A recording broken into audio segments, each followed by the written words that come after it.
Assalamu alaikum, everyone.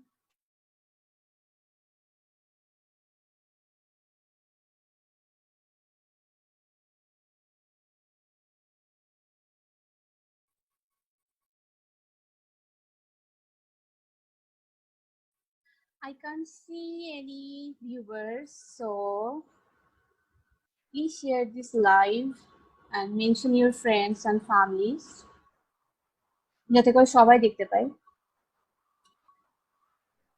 Please let me know, can you hear me or see me properly or not?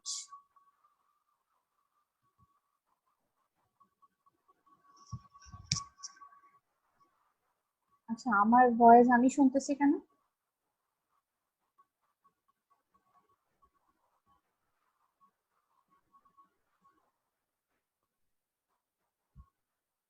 আমার কথা আমি শুনতে পাচ্ছি।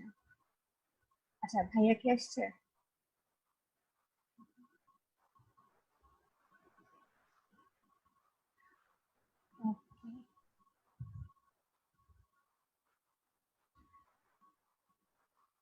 High আপু, কেমন আছেন? ফারিয়া আমিন, আলহামদুলিল্লাহ আমি ভালো আছি।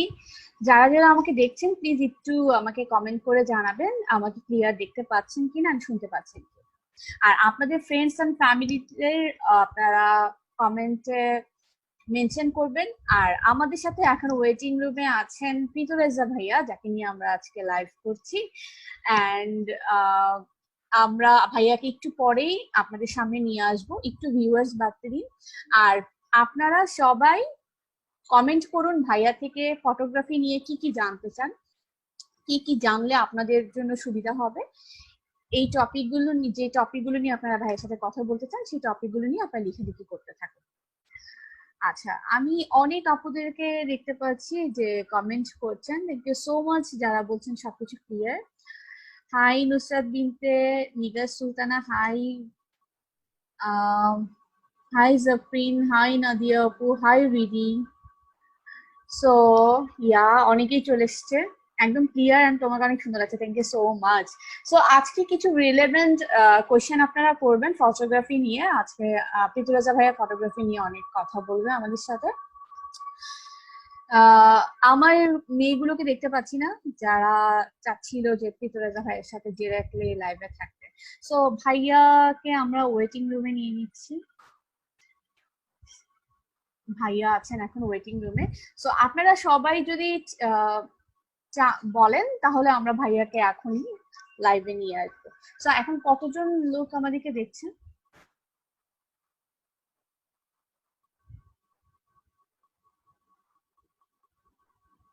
টোটাল আমাদেরকে কতজন ভিউ করছে?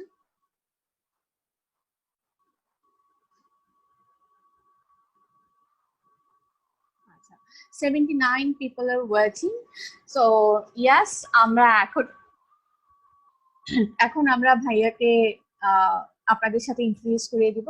সো ইয়েস,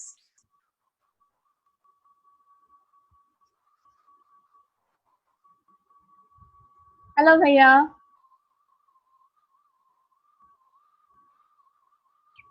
হ্যালো হ্যালো ভাইয়া, আপনি কি শুনতে পাচ্ছেন? হ্যাঁ, আমি শুনতে পাচ্ছি। আচ্ছা, thank you for watching and thank you for joining with us. And আজকে আমরা আপনাদের সাথে পরিচয় করে দিব one and only most popular photographer in our country, one and only the পিতরেজা ভাইয়া, founder of wedding diary Bangladesh. তো আমরা সবাই চিনি ভাইয়াকে, অনেক ডাই হার্ট ফ্যান আছে আমার গ্রুপে ভাইয়ার, ইভেন তো আমি নিজেও ভাইয়ার অনেক বড় একজন ফ্যান। সো আমরা ভাইয়াকে আজকে লাইভে নিয়ে এসেছি আপনাদের সাথে কমিউনিকেশন করিয়ে দেওয়ার জন্য, আপনাদের সাথে কানেক্টেড করার জন্য। ভাইয়া আজকে আমাদের ফটোগ্রাফি নিয়ে অনেক কিছু আমাদেরকে শেখাবেন, জানাবেন। যে শুধুমাত্র ছেলেরা যে ফটোগ্রাফি নিয়ে কাজ করতে পারে ব্যাপারটা কিন্তু এরকম না। ভাইয়াই বাংলাদেশের প্রথম যে মেয়েরাও ফটোগ্রাফিতে কিছু করতে পারে, তাদের এখানে ক্যারিয়ার আছে, তারা চাইলে এটাকে প্রফেশনালি কাজ করতে পারে ফটোগ্রাফি নিয়ে। এই জিনিসটা নিয়ে ভাইয়া কাজ করছেন। সো ভাইয়া কিছু বলেন আপনার অডিয়েন্সদের উদ্দেশ্যে। Thank you so much. আমি দেখতে পাচ্ছি না আসলে কারা কারা এই মুহূর্তে হয়তো আমাদের সাথে কানেক্টেড আছে, কিন্তু সবাইকে শুভেচ্ছা জানাচ্ছি এবং আমি নিশ্চিত যে আপনারা সবাই সেফ আছেন, নিরাপদে আছেন। আমি সেটাই আশা করছি। আমরা তো ডেফিনেটলি আসলে বাসায় এই মুহূর্তে আসলে একটা অস্থির সময় পার করছি। সো আনিকার সাথে যখন কথা হচ্ছিল আমি বললাম যে কেন নয়, কারণ সেটা আমিও হয়তো আপনাদের কাছ থেকে আজকে একটা ভালো সময় আশা করছি। এবং আমি যদি ফটোগ্রাফি নিয়ে বলি, come back to the point, যে আসলে আমার অফিসে কিছুদিন আগে একজন ফিমেল ফটোগ্রাফার জয়েন করে। সো তখন আমি ওকে বলছিলাম যে ইন্টারভিউর একটা অংশে, যে আপনি কি জানেন যে আপনি একজন নারী আলোকচিত্রী বা ফিমেল ফটোগ্রাফার? তখন উনি বলছেন হ্যাঁ আমি জানি। আমি বলেছি যে ঠিক আজকে থেকে এটা জানা যাবে না, আজকে থেকে জানা যাবে না যে আপনি নারী আলোকচিত্রী বা ফিমেল ফটোগ্রাফার, আজকে থেকে জানতে হবে যে আপনি শুধু photographer. So never ever tell me যে আমি একজন নারী আলোকচিত্রী বা আমি একজন ফিমেল ফটোগ্রাফার। এটা ভাবাও যাবে না, এটা কোনো সুবিধা এবং অসুবিধা কোনোটাই যেন না হয়। আমি বলছি এটা বলে কোনো সুবিধা আমার থেকে নেওয়া যাবে না, আবার এটার কারণে কোনো অসুবিধা আমাকে দেওয়া যাবে না। সো আমার কাছে মনে হয় যে এই 2020-তে এসে আমরা মনে হয় যে আমার কাছে এটা আসলে একদমই অবান্তর মনে হয়। আমি আমার টিমে বা আমার কলিগ যারা আছে, আমার কাছে কখনোই না ওই নারী আলোকচিত্রী আমার কখনোই মনে হয়নি। হ্যাঁ, বায়োলজিক্যালি ডেফিনেটলি হয়তো সেটা, কিন্তু আমার কাছে মনে হয় যে এটা একটা মাইন্ডসেট, আমাদের সবাইকে আসলে এই জায়গাটা থেকে পরিবর্তন করতে হবে। এবং বাংলাদেশে কিন্তু অনেক নাম করা প্রথিতযশা নারী আলোকচিত্রীরা কাজ করছে। আপনারা অনেকেই হয়তো ফটোগ্রাফি করতে আগ্রহী হবেন সামনে আরো, এবং নট নেসেসারিলি যে সবাই হয়তো আপনারা প্রফেশনাল ফটোগ্রাফার হবেন, কিন্তু ছবি তুলতে আমরা কে না পছন্দ করি। এবং আমরা সেটা সেলফির কল্যাণে হোক কিংবা আমাদের সোশ্যাল মিডিয়া পোস্টের জন্য হোক, ছবি তুলতে পছন্দ করি না এমন কেউ পাওয়াটা বোধহয় আসলে খুব কঠিন হবে আর কি। সো আপনাদের যদি কোনো প্রশ্ন থাকে ফটোগ্রাফি সংক্রান্ত, মোবাইল ফটোগ্রাফি সংক্রান্ত, আপনারা নিঃসংকোচে সেটা করতে পারেন। আনিকা নিশ্চয়ই সেখান থেকে কিছু প্রশ্ন নিবে, এবং আমরা ডেফিনেটলি চাই যে আসলে এই সময়টাতে বাসায় বসে আপনি আরেকটু প্রোডাক্টিভ ভাবে কিছু করেন। সেই জায়গা থেকে আসলে মনে হলো যে সেশনটা করা যেতেই পারে। আচ্ছা, তো আমি যারা শুনছেন তাদের উদ্দেশ্যে বলবো, আপনারা আপনাদের কমেন্ট করে যান ভাইয়াকে কি কি ধরনের প্রশ্ন করতে চান।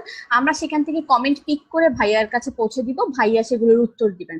বিকজ অফ গ্রুপ থেকে লাইভে হওয়ার কারণে ভাইয়া ডিরেক্টলি কমেন্ট গুলো দেখতে পাচ্ছেন না, সো কমেন্ট গুলো আমি ভাইয়ার কাছে পাস করছি। আর যারা যারা চান ভাইয়ার সাথে ডিরেক্টলি কথা বলতে, সেই ব্যবস্থা আমরা করে দিব। সো আপনারা কমেন্ট করতে থাকেন, আপনাদের কোশ্চেন গুলো করতে থাকেন। সো আমরা আবারও চলে যাচ্ছি ভাইয়ার কাছে। ভাইয়া, আমরা জানি যে আপনার রিসেন্টলি একটা 21শে বইমেলায় একটা বই এসেছে ফটোগ্রাফি নিয়ে। সো এই বইটা নিয়ে আপনি যদি আমাদেরকে মেয়েদের উদ্দেশ্যে কিছু বলেন। হ্যাঁ একদম, আমি এই বইটা লিখেছি যে আমি একটা জিনিস আনিকা বিশ্বাস করি, যেমন আমাকে সবচেয়ে বেশি সবাই যেটা প্রশ্ন করে কিংবা ইনবক্স করে, আমার ইনবক্সে আপনি রীতিমতো বন্যা দেখতে পাবেন একটা জিনিস, সেটা হচ্ছে ভাইয়া আমার তো একটা দামি ক্যামেরা নাই, আমার তো খুব ফটোগ্রাফার হওয়ার শখ, আমি তো এটা করবো, আমি তো এটা করবো, আমার তো এটা নাই নাই নাই নাই নাই। সো এগুলা আমার এই ধরনের যখন আসলে কেউ আমাকে লিখে লিখে জানায় বা আমাকে বলে, আমার খুব মন খারাপ হয়। কারণ মনটা এই জন্য খারাপ হয় কারণ আমার শুরুর সময়ের গল্পগুলো ঠিক একই রকম ছিল। তো আমার কাছে মনে হয় যে ওই সময় আমি এত বেশি আমার মানসিক কষ্ট, এবং আমার কাছে মনে হয় যে এই মানসিক শক্তিটা অর্জন করতে আমার অনেক সময় লেগে গিয়েছিল। নাইলে হয়তো আজকে গল্পটা আরো অন্যরকম কিছু হতে পারতো। তো আমার কাছে মনে হয় যে আমি যেই ট্রমাটার মধ্যে দিয়ে আসলে বড় হয়েছি অ্যাজ আ ফটোগ্রাফার হিসেবে, আমার নাই ওইটা নাই এটা নাই সেটা নাই, আমার কি হবে, সেই জায়গাটা থেকে আমি আসলে সবাইকে আসলে আশার আলো দেখাতে চাই। সেই কারণেই আসলে আমার এবারের বইটা লিখে। এবং আপনি আনিকা, আমি একজন প্রফেশনাল ফটোগ্রাফার, আমি কিন্তু এবার বই লিখেছি যারা মোবাইলে ফটোগ্রাফি করতে চায়, স্মার্টফোন ফটোগ্রাফি নিয়ে। হ্যাঁ, সো আমাকে অনেকে বলছিল যে আমরা অনেক একটা বেসিক ফটোগ্রাফি নিয়ে বইটা লিখলে আসলে অনেক বেশি ভালো হতো, আরো বেশি জানা যেত। কিন্তু আমার কাছে মনে হয় যে আমি আসলে সবাইকে জানাতে চাই এই বইটার মধ্যে দিয়ে আসলে যে কেউ চাইলে আসলে ফটোগ্রাফি করতে পারে, এবং এটার জন্য আসলে হাতি ঘোড়া লাগবে না। এবং আমি আমার বইয়ের পিছনে লিখেছি, দেখেন যে যার যত ভাঙাচুরা ক্যামেরা তার তত বড় ফটোগ্রাফার হওয়ার সম্ভাবনা বেশি। সো আই রিয়েলি মিন ইট, আমি আসলে সেটাই বলি যেটা আসলে আমি মিন করি। তো আমার কাছে মনে হয় যে কিভাবে আমি একদমই যদি বলি এটাকে, যার যত ভাঙাচুরা ক্যামেরা তার তত বড় ফটোগ্রাফার হওয়ার সম্ভাবনা বেশি। ধরেন এই মুহূর্তে যারা যারা আমাকে শুনছেন, আপনারা অনেকে হয়তো জানবেন যে আপনি যখন আসলে কোনো একটা রেস্টুরেন্টে ছবি তুলতে যান বা কোনো একটা ইনডোরে কোনো একটা সিচুয়েশন আপনি ছবি তুলেন, অনেক সময় আপনি খেয়াল করে, আনিকা এটা বলার আগে সাউন্ড টাউন কি সব ঠিক আছে? সবাই কি আমাদেরকে লাইভে ঠিক মতো দেখতে শুনতে পাচ্ছে? সাউন্ড টাউন কি ঠিক আছে কিনা সবাইকে একটু আমাদেরকে জানাবেন। আমাদের সাউন্ড ঠিক আছে এন্ড সবাই আমাদেরকে শুনতে পাচ্ছে, এন্ড অলরেডি কোশ্চেনও চলে এসেছে। ওকে ফাইন, তাহলে আমি বলি আসলে কিভাবে আসলে একটা ভাঙাচোরা ক্যামেরা থাকলে বড় ফটোগ্রাফার হওয়ার সম্ভাবনা বেশি, কেন আমি সেটা আসলে মিন করি। ধরেন আপনি এই মুহূর্তে ইনডোরে বা আমরা এখন বাসায় আছি বা কোনো একটা রেস্টুরেন্টে যখন ছবি তুলতে যান, আমরা একটা প্রবলেমই ফেস করি, কি সেটা হচ্ছে আসলে লাইটটা আসলে সাফিসিয়েন্ট থাকে না। হ্যাঁ, সো ধরুন আপনার কাছে অনেক দামি একটা লেটেস্ট সিরিজের ক্যামেরা আছে বা আপনার একটা মোবাইল ক্যামেরা আছে, তাতে কি হয় যে আপনি খুব দ্রুত সেখানে আইএসও বাড়িয়ে দিতে পারেন, কারণ আমরা অনেকে হয়তো জানি যে আইএসও বাড়িয়ে দিলে আলোর গ্রহণ ক্ষমতাটা বেড়ে যায়, সো ছবিটা হয়তো ভালো হয়ে যায়। এখন ধরুন কোনো একজনের কাছে সেই দামি ক্যামেরাটা হয়তো নাই, যেটা আসলে আইএসও বাড়িয়ে দিলে আসলে ছবিটা ঝকঝকে চকচকে হয়ে যাবে, তাহলে তাকে কি করতে হবে? তাকে আসলে তখন টেকনিক্যালি জানতে হবে যে আসলে কিভাবে নিঃশ্বাস বন্ধ করে স্লো শাটারের ছবিটা তোলা যেতে পারে। অথবা আমার মতো এই মুহূর্তে ধরেন আমার এখানে আমার বাসাটা, আমার যে কন্ডিশন, আমরা তো আসলে বুঝি না যে বাসার মধ্যে লক হয়ে যাবো, তো আমার লাইট সেটআপ সবকিছু আসলে অফিসে। আপনি খেয়াল করে দেখেন আমার ফেসে আসলে এই মুহূর্তে একটু আলো দেখতে পাচ্ছেন, এবং সেটা আসলে এই মোবাইলের আলো, কারণ হচ্ছে আমার এখানে কোনো আলো নাই। সো আপনি যখনই কোনো একটা প্রবলেম ফেস করবেন তখনই কি হবে জানেন, আপনি টেকনিক্যালি সাউন্ড হবে। সো আমি রিয়েলি মিন করি যে যার যত খারাপ ক্যামেরা এবং ভাঙাচোরা ক্যামেরা, তাকে তখন আসলে শিখতে হবে, জানতে হবে কিভাবে আসলে এটাকে ম্যানেজ করা যায়। তো সেই কারণে আমি মজা করে বলি যে যার যত ভাঙা ক্যামেরা থাকবে তার তত বড় ফটোগ্রাফার হওয়ার সম্ভাবনা বেশি। এবার আপনাদের যাদের যাদের ভালো ফোন, দামি ক্যামেরা আছে, এগুলো সব বেছে দিন, ভালো ডিল হলে আমাকে জানাতে পারেন। Otherwise you can just start whatever you have. I really mean it.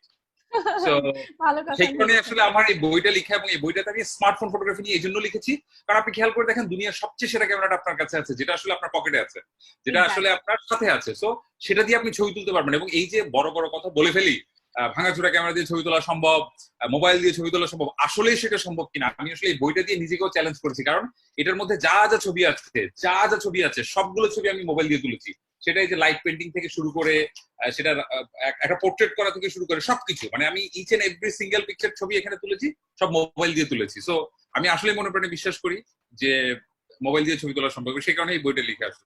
Thank you Anika, এটা বলাতে আমি আসলে বইটা নিয়ে বলতে পারলাম। আচ্ছা, থ্যাংক ইউ সো মাচ ভাইয়া। ভাইয়া কেউ একজন জানতে চাচ্ছে যে বুক ফটোগ্রাফি নিয়ে কিছু বলার জন্য।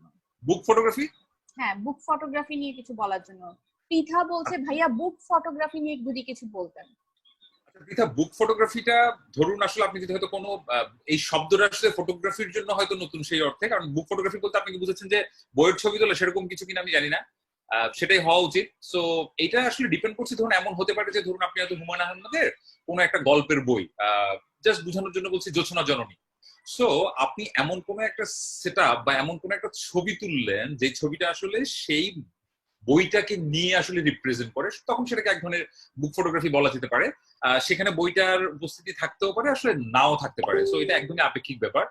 আর আমাদের মূল উদ্দেশ্যটা কিন্তু আসলে কি, আমাদের মূল উদ্দেশ্যটা হচ্ছে আসলে গল্প বলা। সো আপনি যখন যে গল্পটা বলছেন, পাঠক সেই গল্পটা বুঝতে পারছে কিনা, সেটাই হচ্ছে আসলে একজন আলোচিত হিসেবে আমাদের সার্থকতা হবে। সো আপনি যেটা দেখাতে চান বা আপনি যেটা বলতে চান, সেটা আসলে ছবি দিয়ে সেই টুলটা ব্যবহার করে আসলে আপনাকে বুঝাতে হবে, যেটা লেখক কলম দিয়ে লিখে আর আমরা ফটোগ্রাফাররা ক্যামেরা দিয়ে লিখি, যদিও মানুষ আমাদেরকে আর্টিস্ট ভাবে না যেভাবে অন্যদেরকে আর্টিস্ট ভাবে। আচ্ছা, আমাদের সেকেন্ড একজন আপু বলছেন আলিকা ইসলাম ভাইয়া প্রোডাক্ট ফটোগ্রাফি নিয়ে যদি কিছু বলতেন ফর বিগিনার্স। হ্যাঁ, প্রোডাক্ট ফটোগ্রাফি খুব ইন্টারেস্টিং, এবং আমার মনে হয় যে আপনি, থ্যাংক ইউ সো মাচ এই প্রশ্নটা করার জন্য। এই মুহূর্তে বাসায় বসে করার জন্য সবচেয়ে পারফেক্ট জিনিসটা হবে প্রোডাক্ট ফটোগ্রাফি। যেমন আমি নিজেই পরশুদিন আমি ইউনেস্কো ঢাকার জন্য একটা ছবি তুলছিলাম।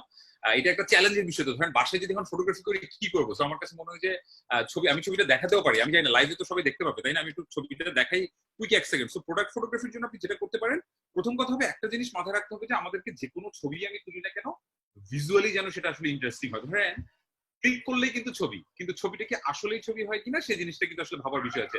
এই যে এই ছবিটা যদি আমি দেখাই, সো এইটা একটা ছোট্ট গাড়ির ছবি। এবং যখন আমি আসলে প্রথমে ছবিটা তুলছিলাম, খেয়াল করে দেখেন যে প্রথমে একটা ছবি তুলছিলাম, ছবিটা এই যে নর্মালি হচ্ছিল। সো হ্যাঁ, কিন্তু এই ছবিটা তোলার আগে আমাকে যেটা করতে হয়েছে, প্রথমে আমি আহ, আমি প্রথমে একটা ছবি তুলছিলাম, যে ছবিটাকে কিভাবে আসলে ইন্টারেস্টিং করা যায়। যেমন আমি যদি স্টেপ বাই স্টেপ দেখাই, প্রথমে আমি করেছি কি দেখেন, আমার বাসার ওভেন, এই ওভেনটাকে সারফেসকে আমি ইউজ করেছি প্রথমে, কেন জানেন? এটা রিফ্লেকশন পাওয়ার জন্য। তো প্রথমে আমি এই যে এরকম একটা ছবি তুলেছি দেখেন, ওই রিফ্লেকশনের জন্য। এটা কিন্তু আমার ওভেন, এবং ওভেনটাকে উল্টিয়েছি শুধুমাত্র যেন এরকম রিফ্লেকশনটা হয়। কিন্তু খেয়াল করে দেখেন পিছনে ব্যাকগ্রাউন্ডটা কিন্তু আসলে জমে নাই। তখন কি করলাম, ওই যে কেক বানায় না, কেক কাপ, এগুলি বানানোর জন্য তখন যে পিছনে দেখেন প্রথমে যে কেক বানানোর যে ট্রেটা, সেই ট্রেটা আচ্ছা, ব্যবহার করলাম, এবং পিছন থেকে আমি আলোর সোর্সটা রাখলাম যেন মানে আসলে, রিফ্লেকশন হওয়ার জন্য, রাইট? হ্যাঁ হ্যাঁ, পিছন থেকে রিফ্লেকশনটা হলো, আবার পিছন থেকে একটা লাইট হলো। এবং আমি এরপরে আরেকটু মজা করার জন্য যেটা করলাম, এই যে আমি সেটআপটা দেখাই তাহলে বুঝতে পারবে। এই যে দেখেন আমার ওভেন উল্টানো, এবং হচ্ছে বই দিয়ে আমার ট্রাইপড বানানো, এবং এইভাবে করে আসলে ছবিটা তোলার চেষ্টা করা। এবং পরে যে ধোঁয়াটা দেখতে পাচ্ছেন, সেই ধোঁয়াটা কিন্তু আসলে মোমবাতির ধোঁয়া। আমি যেটা করেছি, মোমবাতিটাকে ফু দিয়ে নিভিয়ে এই ধরে বলছি। আপনারা এই যে ছবিটা দেখতে পাচ্ছেন, এই ছবিটা প্রোডাক্ট ফটোগ্রাফি এবং এই যে স্মোকটা, এটা একটা ডাইমেনশন তৈরি করেছে। সো এই সময় বাসায় বসে প্রোডাক্ট ফটোগ্রাফি করার জন্য একদম পারফেক্ট হবে।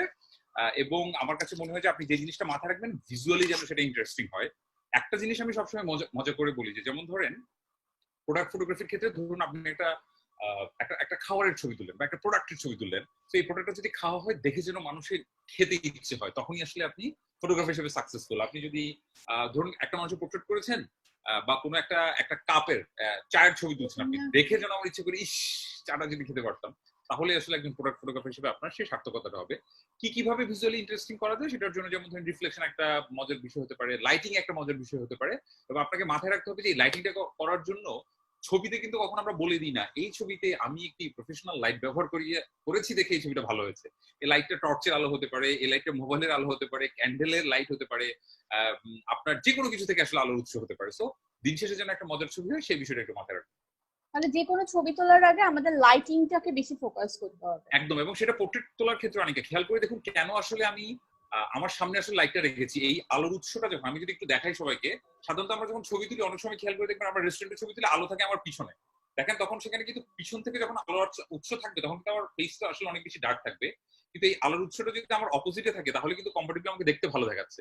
এবং আমরা প্রফেশনাল ফটোগ্রাফাররা কিন্তু এই লাইটটা নিয়েই আসলে খেলা করি। সো লাইটের পজিশনিং এর উপর কিন্তু আসলে গল্পটা অনেক সময় চেঞ্জ হয়ে যায়।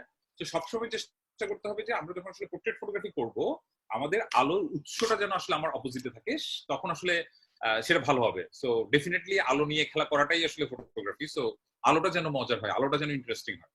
আচ্ছা ভাইয়া, প্রোডাক্ট ফটোগ্রাফি নিয়ে আর কোন কোন জিনিসগুলো অ্যাকচুয়ালি মাথায় রাখতে হবে? কারণ আমার গ্রুপে ম্যাক্সিমাম অনেক এন্টারপ্রেনার্স আছে, তো ওরা প্রোডাক্ট ফটোগ্রাফিটা নিয়ে বেশি প্রবলেম ফেস করে। তো এই যে আমরা ফার্স্টে জানলাম যে আমাদের আলোর জিনিসটা মানে লাইটটাকে আমাদের ইম্পর্টেন্স দিতে হবে, তারপর আর কোন কোন জিনিসগুলো করলে আমাদের প্রোডাক্ট অ্যাকচুয়ালি অ্যাট্রাকটিভ হবে কাস্টমারের কাছে, কাস্টমার খুব তাড়াতাড়ি প্রোডাক্টটা পছন্দ করবে, ওই অ্যাট্রাকটিভনেস এর জন্য সেল হবে বেশি? খুবই ভালো প্রশ্ন করেছেন, এবং আমি নিশ্চিত যে এখানে আসলে অনেক উদ্যোক্তা আছে এবং অনেকে আসলে অনলাইন উদ্যোক্তা আছে, তারা নিশ্চয়ই তাদের প্রোডাক্টকে আসলে দেখাতে চান। তো আপনি খেয়াল করে দেখেন যে যেই প্রোডাক্টটা ভিজুয়ালি ইন্টারেস্টিং সেটার জন্য মানুষের কল বেশি হবে, মানুষ সেটাকে তখন সেই অ্যাপিলটা সে আসলে পায়, সেটাই আসলে প্রফেশনাল ফটোগ্রাফার আমরা করি। আপনি যেটা করবেন প্রথম বিষয় হচ্ছে লাইটের বিষয়টা তো খেয়াল করবেন, লাইটের উৎস যেন আপনার প্রোডাক্টের অপোজিটে থাকে অবশ্যই, তাতে কি হবে জিনিসটা দেখতে ভিজুয়ালি ইন্টারেস্টিং হবে। 2 নম্বর বিষয় হচ্ছে you need a simple background. খেয়াল করে দেখুন আমার পিছনে ঠিক এখন অনেকগুলো ব্যাকগ্রাউন্ড, বিজি ব্যাকগ্রাউন্ড, এতে হয় চোখটা কিন্তু দৌড়াদৌড়ি করছে। সো খেয়াল করে দেখুন যে কোনো একটা প্রোডাক্ট, ধরুন আমার হাতে এই বইটা আছে, এই বইটা এই ওয়ালের ব্যাকগ্রাউন্ডে আছে, এতে কিন্তু অনেকগুলো এলিমেন্ট মানে অনেক জায়গায় কিন্তু চোখটা চলে যাচ্ছে, কিন্তু এটা যদি একটা সিম্পল কোন একটা ব্যাকগ্রাউন্ডের সামনে হতো, যে একটা সাদা বা একটা কালারের একটা সিম্পল ব্যাকগ্রাউন্ডের উপর হতো, তাহলে কিন্তু আমার ব্যাকগ্রাউন্ডটা এত ক্লামজি হতো না, তাহলে আমার প্রোডাক্টেই কিন্তু আসলে চোখটা যেত। সো আমরা প্রথম দিকে একদম একটা সিম্পল সেট আপ করবেন ব্যাকগ্রাউন্ডে। ধরুন আপনি হয়তো কানের দুল বিক্রি করেন, জাস্ট বোঝানোর জন্য বলছি ছোট, তাহলে একটা সুন্দর একটা সবুজ কিছু একটার মধ্যে রেখে, সবুজ বলছিলাম হঠাৎ করে আমার কলা পাতার কথা মাথায় আসছে, কিংবা এমন কোন একটা ব্যাকগ্রাউন্ড, এই ব্যাকগ্রাউন্ডটা কিন্তু যে কোনো কিছু হতে পারে। এটা এই যে পিঠা বানানোর জন্য যে খোলা বানায় না, খোলার উল্টো দিকেও কিন্তু আপনি মাটির আপনার কানের দুলটা রেখে কিন্তু আসলে ছবি তুলতে পারেন। দিন শেষে মাথায় রাখতে হবে যে ভিজুয়ালি এটাকে ইন্টারেস্টিং করার জন্য আমরা এটা করছি, একটা simple background, try to make it simple as can. আমার মনে হয় যে সিম্পল জিনিসটা মানুষকে অনেক বেশি অ্যাট্রাক্ট করবে, এবং যেহেতু আসলে আপনি প্রোডাক্ট ফটোগ্রাফি করতে যাবেন, আপনার প্রোডাক্টটা যেন মানুষ পছন্দ করে, simplicity could be the best answer for you right now. এরপর হচ্ছে একটা ইন্টারেস্টিং লাইট, এবং অনেক সময় আপনি একটা লাইট ব্যবহার না করে দুটো কিন্তু লাইটও ব্যবহার করতে পারেন। যেমন আমি আমার গাড়িটাতে করেছি কি, যে একটু ইন্টারেস্টিং করার জন্য একটা ছোট্ট টর্চ লাইট, হঠাৎ বাসায় না লাইটের উৎস লাইট নাই, আর এখন তো আসলে ইলেকট্রিসিটি যায় না বা আইপিএস থাকে, তো ওভাবে করে টর্চ এটা সেটা অন্যান্য লাইটও নাই, তখন আমি ছোট্ট একটা লাইটের মতো পেলাম যেটাতে একটা নীল আলো হয়। ধরুন এমন কোন একটা প্রোডাক্ট হয়তো আপনি হয়তো একটা মগ সেল করেন, একটা কাপ সেল করেন, একটা কানের দুল সেল করেন, আপনি কিন্তু মাল্টিপল সোর্স ব্যবহার করে এটাকে ভিজুয়ালি ইন্টারেস্টিং করতে পারেন। এবং যেটা বলছিলাম যে আমি যে ওই স্মোকটা ব্যবহার করেছি একটা এডিশন, একটা ভ্যালু এড করার জন্য, শুধুমাত্র ভিজুয়ালি ইন্টারেস্টিং করার জন্য, সেই জিনিসটা সবসময় মাথায় রাখবেন যে কি কি বিষয় করলে আমার প্রোডাক্টটা আরো বেশি ইন্টারেস্টিং হয়, এবং আমার মনে হয় যে আসলে তখন ভালো কিছু হবে আর কি।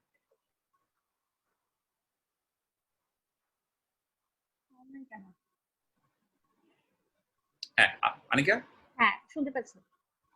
হ্যাঁ, সো এই প্রোডাক্টের জন্য আপাতত এই কয়েকটা বিষয় মাথায় রাখলে আমার মনে হয় যে শুরু করা যেতে পারে আর কি। আর কারো যদি কোনো কারণে যদি আমার লাইট না থাকে, যে ভাই আমার পাশে তো আসলে ভালো একটা ব্যাকগ্রাউন্ড নাই, মেক ইট এ ব্যাকগ্রাউন্ড, মানে আপনি যে কোনো কিছুকে একটা ব্যাকগ্রাউন্ড বানান, এবং সেটা আপনার বাসার চাদর থেকে শুরু করে, সেটা হাঁড়ি পাতিল থেকে শুরু করে, ওভেন থেকে শুরু করে যে কোনো কিছু কিন্তু আসলে ব্যাকগ্রাউন্ড হতে পারে। You just need to do it. এবং আমার অফিসে হয় কি জানি যে আমার কাছে কেউ কোনো সমস্যা নিয়ে আসে না। সমস্যা নিয়ে আসে না কারণ কেউ যখন কোনো কিছুকে সমস্যা মনে করে, তার মানে ওর কাছে তো সলিউশন আছে দেখে ওইটাকে সমস্যা মনে করছে। ওর কাছে ধরেন যদি এটা সলিউশন না থাকতো তাহলে কিন্তু ওর কাছে এটা সমস্যা মনে হতো না। যেহেতু সে ভাবছে যে এটা এইভাবে না হয় ওভাবে হলে ভালো হতো, সে কারণে এটাকে সে সমস্যা ভাবছে। সো যখনই আপনি ভাবছেন যে আমার কাছে ব্যাকগ্রাউন্ড নাই, তার মানে আপনি একটা ব্যাকগ্রাউন্ড বানিয়ে নিতে পারেন।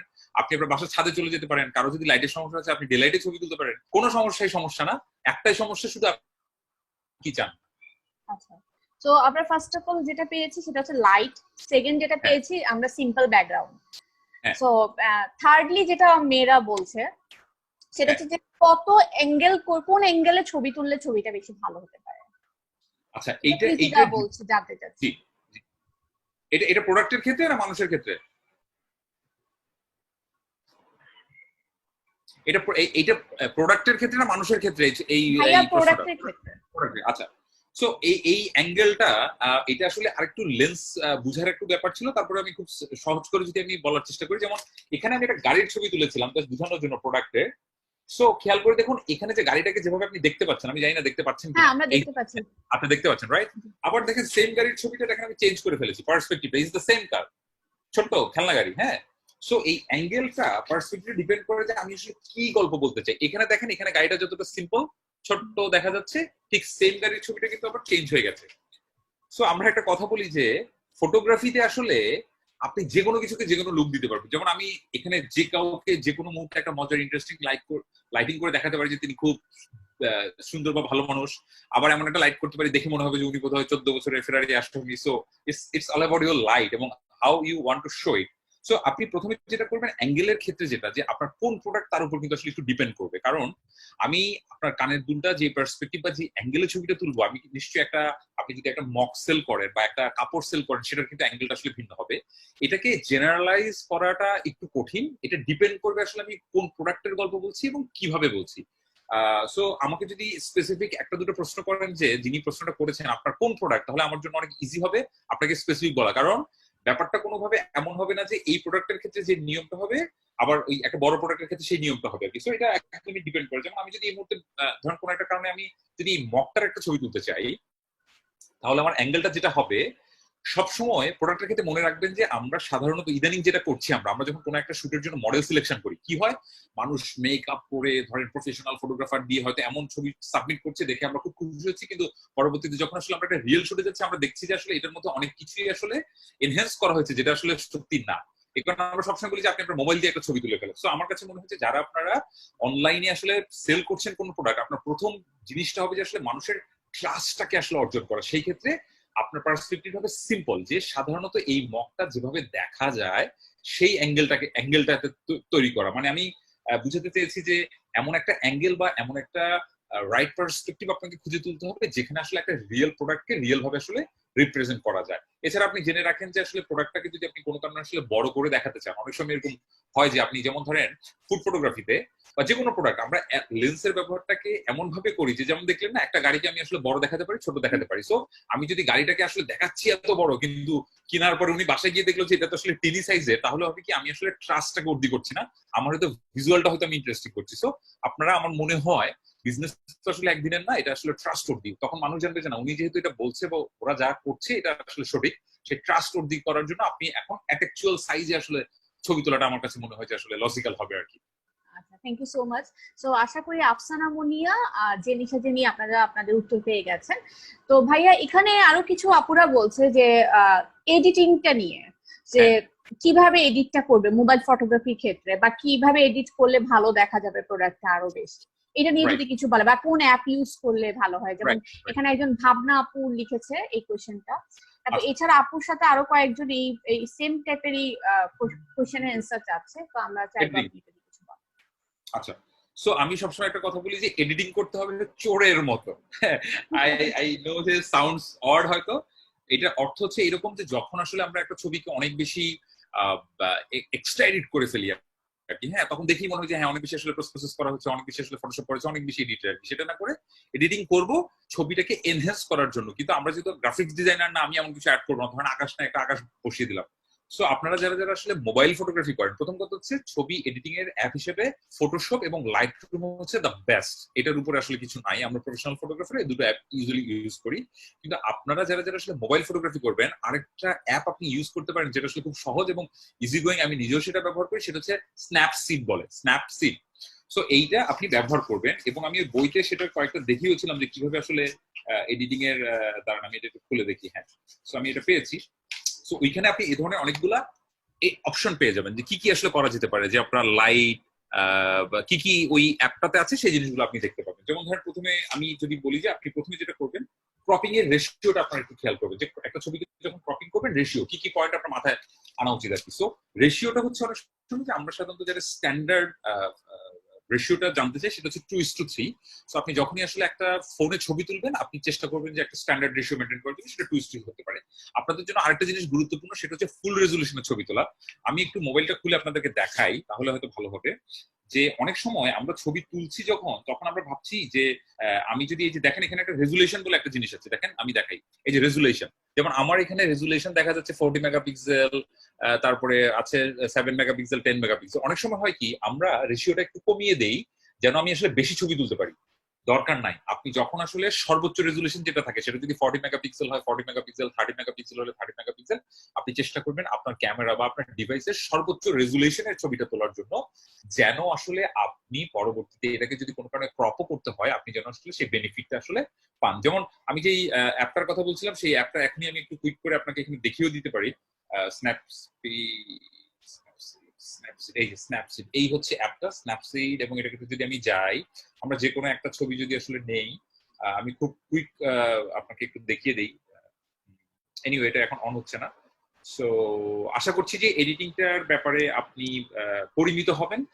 শার্পনেসটা আপনি অবশ্যই দিতে পারবেন, আপনি ব্রাইট এক্সপোজার এগুলি সবকিছু ঠিক করতে পারবেন, কিন্তু সেটার জন্য সবসময় পরিমিত হয়, মানে মানুষ দেখে যেন না বুঝতে আপনি এক্সট্রা এডিট করেছেন, সেটাই হবে আপনার সার্থকতা মানে এডিটর হিসেবে। সো আমরা সবাই এডিট করি একদমই, কিন্তু এমন করে দেখে বোঝা যাবে এডিট করতে হবে চোরের মধ্যে। এটা sounds odd the word, but it is, মানে ইট ইজ ওকে। সো ভাইয়া, আমরা একজন লিখছে যে Nalika Islam, I use Snapseed and Lightroom for mobile photography. আপনি যেটা বলছিলেন, are this enough for a perfect picture? মানে এই মানে বলছে যে এই দুই, আপনি যেটা বলছেন যে অ্যাপটা, এই অ্যাপটা ইউজই কি শুধু এনাফ মানে পিকচারস গুলো এক্স্যাক্টলি এডিটিং এর জন্য?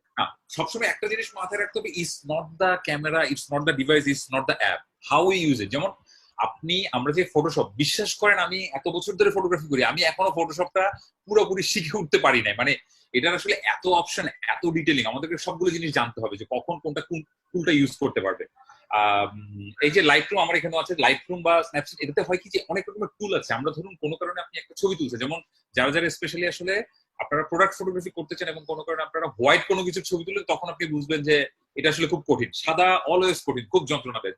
খেয়াল করে দেখুন যে আপনার হয়তো একটা সাদা কাপ বা সাদা মগ, এটা খেয়াল করে দেখুন এই যে লালটা কিন্তু বার্ন হচ্ছে না, খেয়াল করে দেখেন সাদাটা কিন্তু অলরেডি বার্ন হয়ে গেছে। মানে এটা এক্সপোজারটা যখন আপনি বাড়াবেন, তখন কিন্তু এটা ডিটেলিং বলে কিছু থাকে না। সো এটা সবসময় কঠিন। কিন্তু আপনি যদি এই অ্যাপটা, আপনি হয়তো অ্যাপটাতে শুধুমাত্র এক্সপোজার বাড়াতে পারেন, লাইট বাড়াতে কমাতে পারেন, শার্পনেস দিতে পারেন, দ্যাটস ইট। কিন্তু এই সেম অ্যাপ ব্যবহার করে কিন্তু আপনি আসলে ওই যে জায়গাটা বার্ন হয়ে যাচ্ছে সেটাকে আসলে সিলেক্ট করে আপনি সেটা এক্সপোজারটা কমাতে পারবেন। সো আস্তে আস্তে মানে ব্যাপারটা এমন না যে আসলে এই অ্যাপটা ব্যবহার করেন, এই অ্যাপটা ব্যবহার করলে আপনার আসলে সব ছবি হয়ে যাবে। অ্যাপের যা যা অপশন আছে, প্রত্যেকটা অপশন কি আপনি বুঝছেন কিনা, প্রত্যেকটা অপশন আপনি আসলে ব্যবহার করছেন কিনা, সেইটা করার জন্য একটু অনুরোধ করবো আর কি। আর কোনোভাবে সেটা ধরেন একটু সময় দিতে হবে আর কি, ব্যাপারটা একটু টেকনিক্যাল তো, সো একটু সময় দিলে আস্তে আস্তে, আর এটা হাত পাকানোর একটু বিষয় আছে। তো আমার কাছে মনে হয় যে ইজি, আপনারা আশা করি পারবেন। আচ্ছা ভাই, আরেকটা ধন্যবাদ।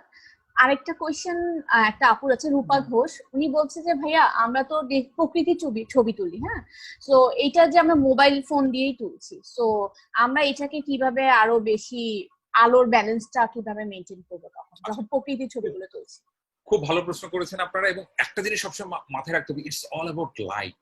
ধরুন আপনি কখনো দুপুর 1টা বাজে কেউ ছবি তুলেছেন কিনা বাইরে আমি জানি না, বা তোলার অভিজ্ঞতা যদি থেকে থাকে আপনি খেয়াল করে দেখবেন কি 1টা বাজে সূর্যটা কোথায় থাকে, সূর্যটা কিন্তু একদম মাথার উপরে থাকে। সূর্য যখন আসলে আমাদের মাথার উপর থাকে, তখন হচ্ছে এটা দুনিয়ার সবচেয়ে ওর্স্ট লাইট। তো আমরা বলি, আপনি খেয়াল করে দেখেন সূর্যটা একদম আমার মাথার উপরে, হ্যাঁ, কিন্তু যখন আসলে এটাকে আমরা বলি গোল্ডেন আওয়ার, সূর্য যখন উঠে তারপরের কিছুটা সময়, ধরেন সকাল 8টা 9টার দিকে সময়, আবার ধরেন পরন্ত বিকেলে ধরেন 3:30 4:30, ওই সময় হয় কি পৃথিবী তার সবচেয়ে সুন্দর রংটা দেয়। সো ওই সময় কি সূর্যটা অনেকটা এরকম সফট একটা লাইট ক্রিয়েট করে, এবং এটা একটা 45 ডিগ্রি অ্যাঙ্গেল ইউজুয়ালি থাকে। তো তখন হয় কি যে আপনি তখন যদি ছবিটা তুলেন তখন হবে পারফেক্ট। এখন প্রফেশনাল ফটোগ্রাফার হিসেবে আমরা আসলে কি করি, আমরা আসলে এটার ম্যাক্সিমাম ইউটিলাইজ করার চেষ্টা করি। যেমন ধরেন আপনি যদি আমাকে এই মুহূর্তে কক্সবাজারে ছবি তুলতে নিয়ে যান দুপুরে 1টা বাজে, আপনি আমাকে মেরে ফেলেন কেটে ফেলেন, আমি দুপুরে 1টা বাজে ছবি তুলব না, কারণ ওই সময় ছবিটা ভালো হবে না। সো আপনাকে খেয়াল করতে হবে অপরচুনিটি ক্রস চেক করার জন্য, যে ল্যান্ডস্কেপ ছবিটা তুলতে চান আপনি ইদার সেটাকে আর্লি মর্নিং এ তুলে ফেলেন 8টা 9টার সময়, ওই সময় বিশ্বাস করেন অদ্ভুত সুন্দর, সূর্যটা সবচেয়ে সুন্দর রং ছড়ায়, এবং অথবা বিকেলের দিকে, একটু পরন্ত বিকেলের দিকে। হ্যাঁ, সো এটাকে আমরা গোল্ডেন আওয়ার বলি শব্দটা। সো গোল্ডেন আওয়ারের সময় যদি আপনি ছবি তুলেন সেটা হবে একদম perfect for timing for the light. তবে এটাও ঠিক যে অনেক সময় প্রফেশনাল ফটোগ্রাফার হিসেবে আমাদের অনেক সময় বিকল্প সময় ছবি তুলতে হয়, যখন আসলে হয়তো আইডিয়াল কন্ডিশন না, সেই কারণে আসলে আমরা আস্তে আস্তে এক্সট্রা লাইটিং কন্ট্রোল করা, কিভাবে অন্যান্য ডিভাইস ব্যবহার করে আসলে সেটা করা যায় সেই জিনিসটা জানি। কিন্তু আপনারা যেহেতু আসলে এখন একদমই প্রথম দিকে ফটোগ্রাফি হয়তো করছেন, আপনার জন্য এখন করতে হবে কি অপেক্ষা করতে হবে ফর দ্য রাইট মোমেন্ট। ধরেন দুপুর 1টা বাজে ছবি তুললে না তুলে আপনি হয়তো সেটা 3:30 বা 4টা বাজে তুললে, তখন আসলে সুন্দর রংটা বা আলোটা পেয়ে গেলেন আর কি। So that's it, thank you. আচ্ছা, তো রূপা ঘোষ, আশা করি আপনি আপনার প্রশ্ন উত্তর পেয়ে গেছেন। আমরা একটা প্রশ্ন নিচ্ছি ভাইয়া, অ্যান্টিক ভিডিও, এটা একটা অনলাইন শপ। সো ওদের প্রশ্ন হচ্ছে যে আমরা যে মোবাইল ফটোগ্রাফিটা করছি, প্রোডাক্ট ফটোগ্রাফি, সো তখন আবার লাইট সেটআপটা বা লাইট শেডটা কিভাবে আমরা ইউজ করবো সেটাকে সাজেস্ট করার জন্য, লাইট শেডটাকে কি রকম রাখবো? এটা একটা ভালো প্রশ্ন হয়েছে। ধরেন আমি যদি এখন দেখাই ছোট করে, আমার কাছে কি আছে, হাতের কাছে বইটাই আছে। সো আপনি খেয়াল করে দেখেন, আমি যদি ধরেন এই বইটার এখন আমি ছবি তুলছি, প্রোডাক্ট ফটোগ্রাফি করছি, তো এই বইটা যদি লাইটের উৎস অপোজিটে রাখতে বলেছি আমি, তার মানে আপনি অপোজিটে রাখবেন। দেখেন এখানে অলরেডি সাদা বার্ন হচ্ছে, এবং এই যে আমি এটা যদি ব্যাকগ্রাউন্ড কনসিডার করি, দেখেন যে অলরেডি এখানে কিন্তু শেড পড়ে গেছে। কিন্তু খেয়াল করেন আমি যদি না থাকি, ব্যাকগ্রাউন্ড যদি দূরে থাকে, তাহলে কিন্তু শেডটা দেখা যাচ্ছে না।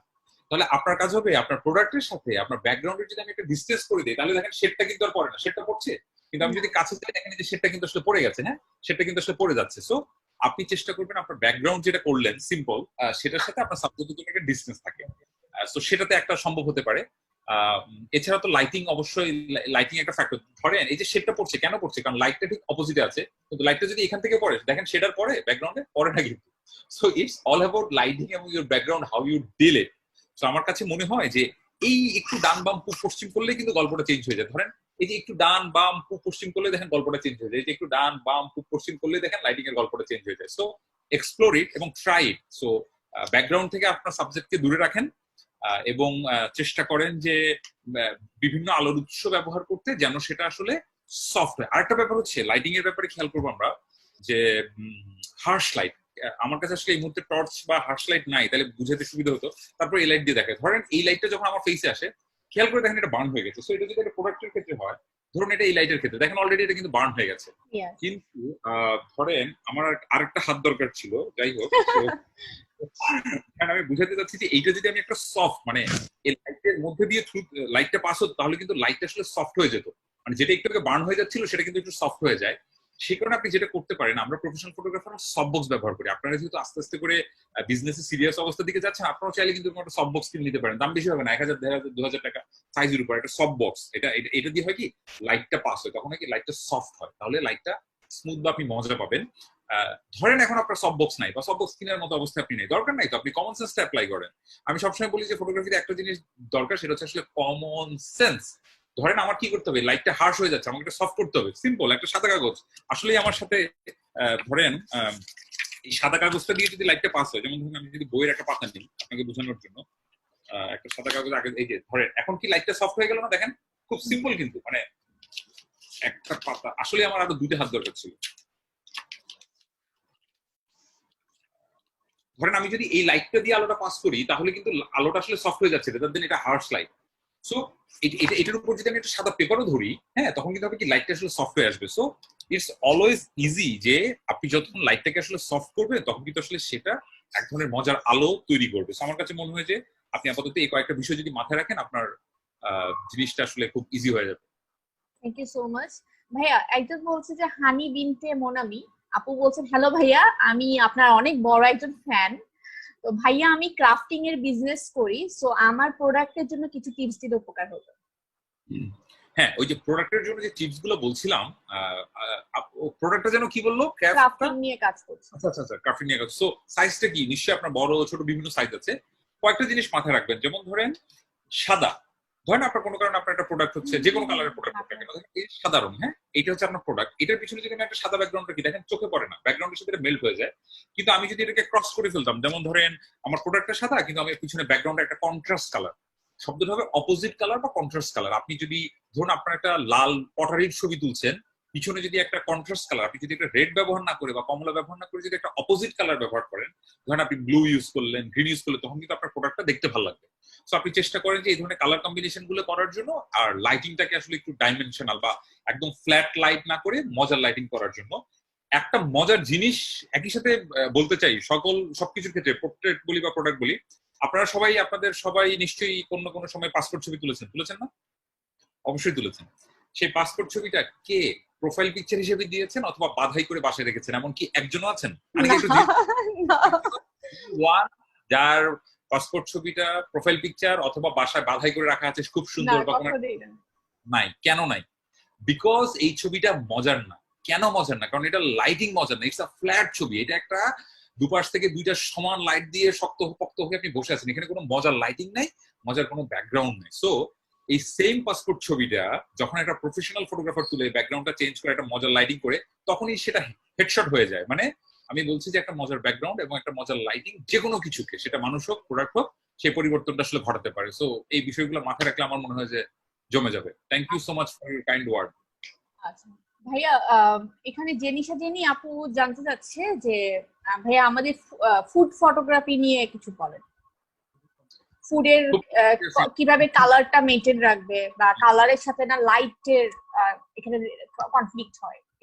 সব মজার ব্যাপারটা আপনি জেনে অবাক হবেন, দুনিয়াতে যত রকমের ভালো মজার ফুড ফটোগ্রাফির ছবি আপনি দেখেন, কোনোটা কিন্তু কুকড অবস্থায় না, মানে কোনোটা কিন্তু পুরোপুরি রান্না হওয়ার পর তোলা হয় না।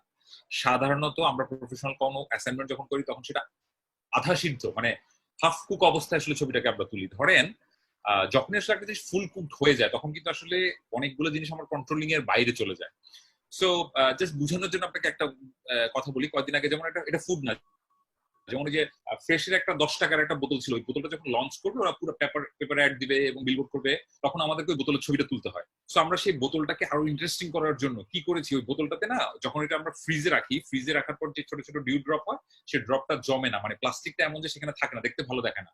পরে আমরা লিটারারি গ্লিসারিন পানি দিয়ে সেই পানিটাকে স্প্রে করে তারপর কিন্তু আসলে সেটা আমরা করেছি। সো ছবি তোলার জন্য এক জিনিস, আর হচ্ছে যে মানে ফুড ফটোগ্রাফির ক্ষেত্রে আপনাকে এই জিনিসগুলো মাথায় রাখতে হবে। ধরুন আপনি একটা পিৎজার ছবি তুলছেন, পিৎজাটা যখনই পুরোপুরি কুকড অবস্থা, মানে পুরোপুরি তৈরি হয়ে যাবে, তখনই তো আসলে এটার যে টেক্সচারটা থাকবে, সেটা সেই টেক্সচারটা আসলে দেখতে মজা লাগবে না। কিন্তু এটা যদি আধা সিদ্ধ থাকে, মানে হাফ কুক হয়, তখন সেটা আসলে দেখতে মজা লাগবে। সো ইন জেনারেল বলাটা একটু কঠিন হবে, এটা ডিপেন্ড করছে যে আসলে আপনি কোন প্রোডাক্টটার ছবি তুলছেন, তার উপর ডিপেন্ড করে আসলে আপনাকে গেম প্ল্যানটা সাজাতে হবে। যে আমি ফুডের উপর কি আমি একটা বেকারি, মানে আমি একটা কেকের ছবি তুলছি, নাকি আমি আসলে একটা ডিমের ছবি তুলছি, নাকি আসলে আমি রাইসের ছবি তুলছি, সেটার উপর ডিপেন্ড করে আসলে আপনার রং বা অন্য জিনিসগুলো ছড়াতে হবে। আরেকটা জিনিস মাথায় রাখেন যে ধরেন আপনি হয়তো একটা তেহরি, আপনার একটা তেহরি অনলাইন শপ আছে, আপনি তেহরি সেল করছেন। সো এই প্রোডাক্টটা যখন আপনি রাখছেন সাথে, আপনাকে সাথে সাথে ওই এম্বিয়েন্সটা যদি ক্রিয়েট করতে পারেন, মানুষের কাছে এটা অ্যাপিলটা ক্রিয়েট করে।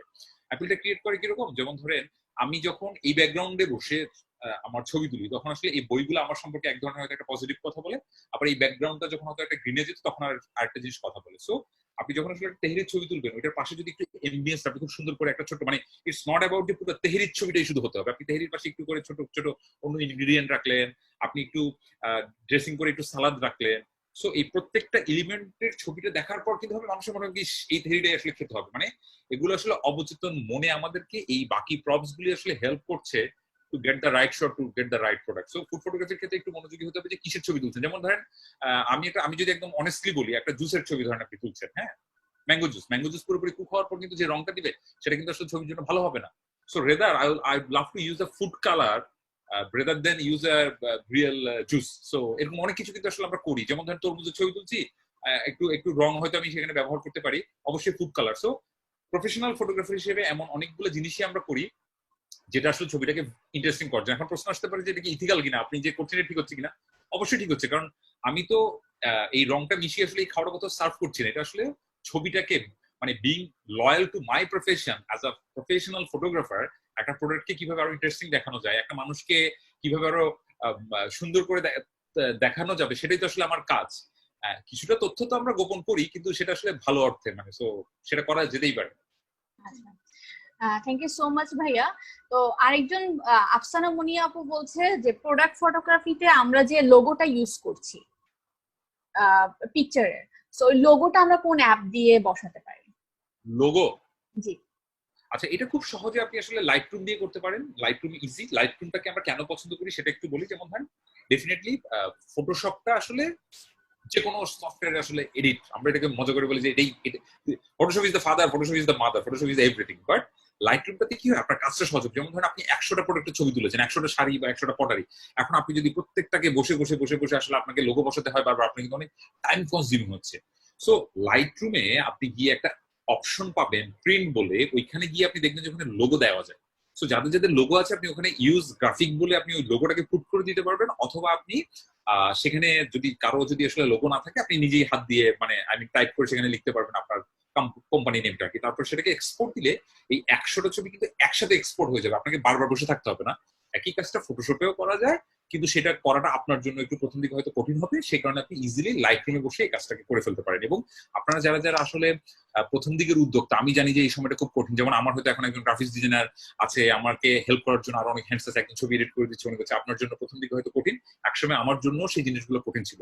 কিন্তু আপনি যদি ছোট ছোট করে এই জিনিসগুলো যখন আপনি নিজ হাতে করবেন, তখন কি হবে, আপনার কনফিডেন্সটা গ্রো করবে। পাশাপাশি হচ্ছে যে আপনার যখন আসলে একটা বড় কোম্পানি হয়ে যাবে, তখন যখন আরো 40টা 50টা মানুষ আপনার জন্য কাজ করবে, কেউ কিন্তু আপনাকে ফাঁকি দিতে পারবে না, কারণ you know every single bit of it, you know how to do it. So আমার কাছে মনে হচ্ছে ছোট ছোট করে প্রত্যেকটা জিনিসকে, এগুলোকে আপনারা অবহেলা করবেন না, কারণ আপনার কাছে হয়তো আসলে আসলে একটা ভালো প্রোডাক্ট আছে, কিন্তু শুধুমাত্র আপনার এই ব্র্যান্ডিংটা বা এই মার্কেটিংটা না থাকার জন্য সেই প্রোডাক্টটা হয়তো বা আপনার যেভাবে আপনি চেয়েছেন সেভাবে হয়তো মানুষের কাছে পৌঁছে যায়নি।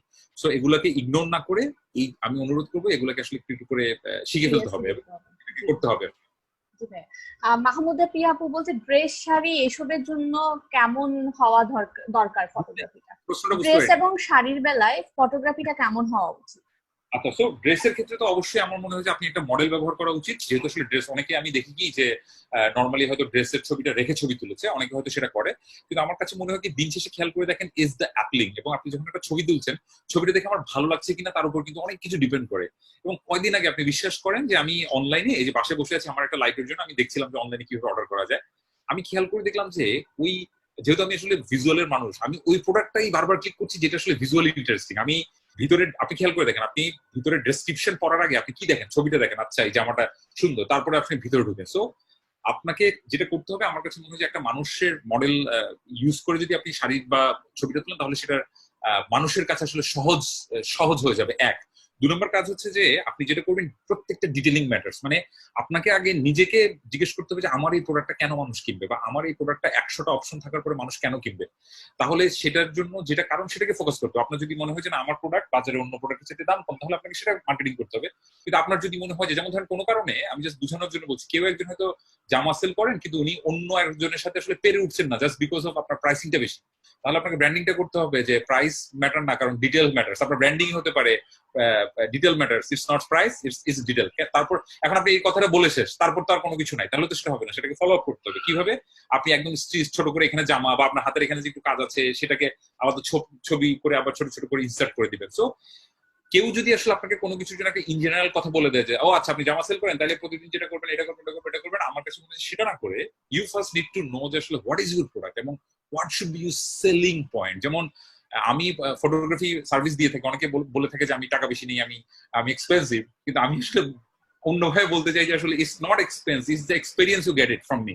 সো আমার কাছে মনে হয় যে ডেফিনেটলি ভালো আছে, খারাপ আছে, আমরাও মানুষ, আমাদের ভুল ত্রুটি আছে, কিন্তু আমি বলছি চেষ্টাটা, মানে আমি মানুষের সাথে ওই প্রমিসে যেতে যে আমার চেষ্টাটা 100-100 হবে। এরপর তো আসলে অনেকগুলো জিনিসের উপর আপেক্ষিক। সো একজন বিজনেসম্যান হিসেবে, একজন নতুন এন্টারপ্রেনিউর হিসেবে আপনাকেও যেটা করতে হবে, আপনার প্রোডাক্টের আসলে আপনার অ্যাসেটটাকে আগে বের করতে হবে।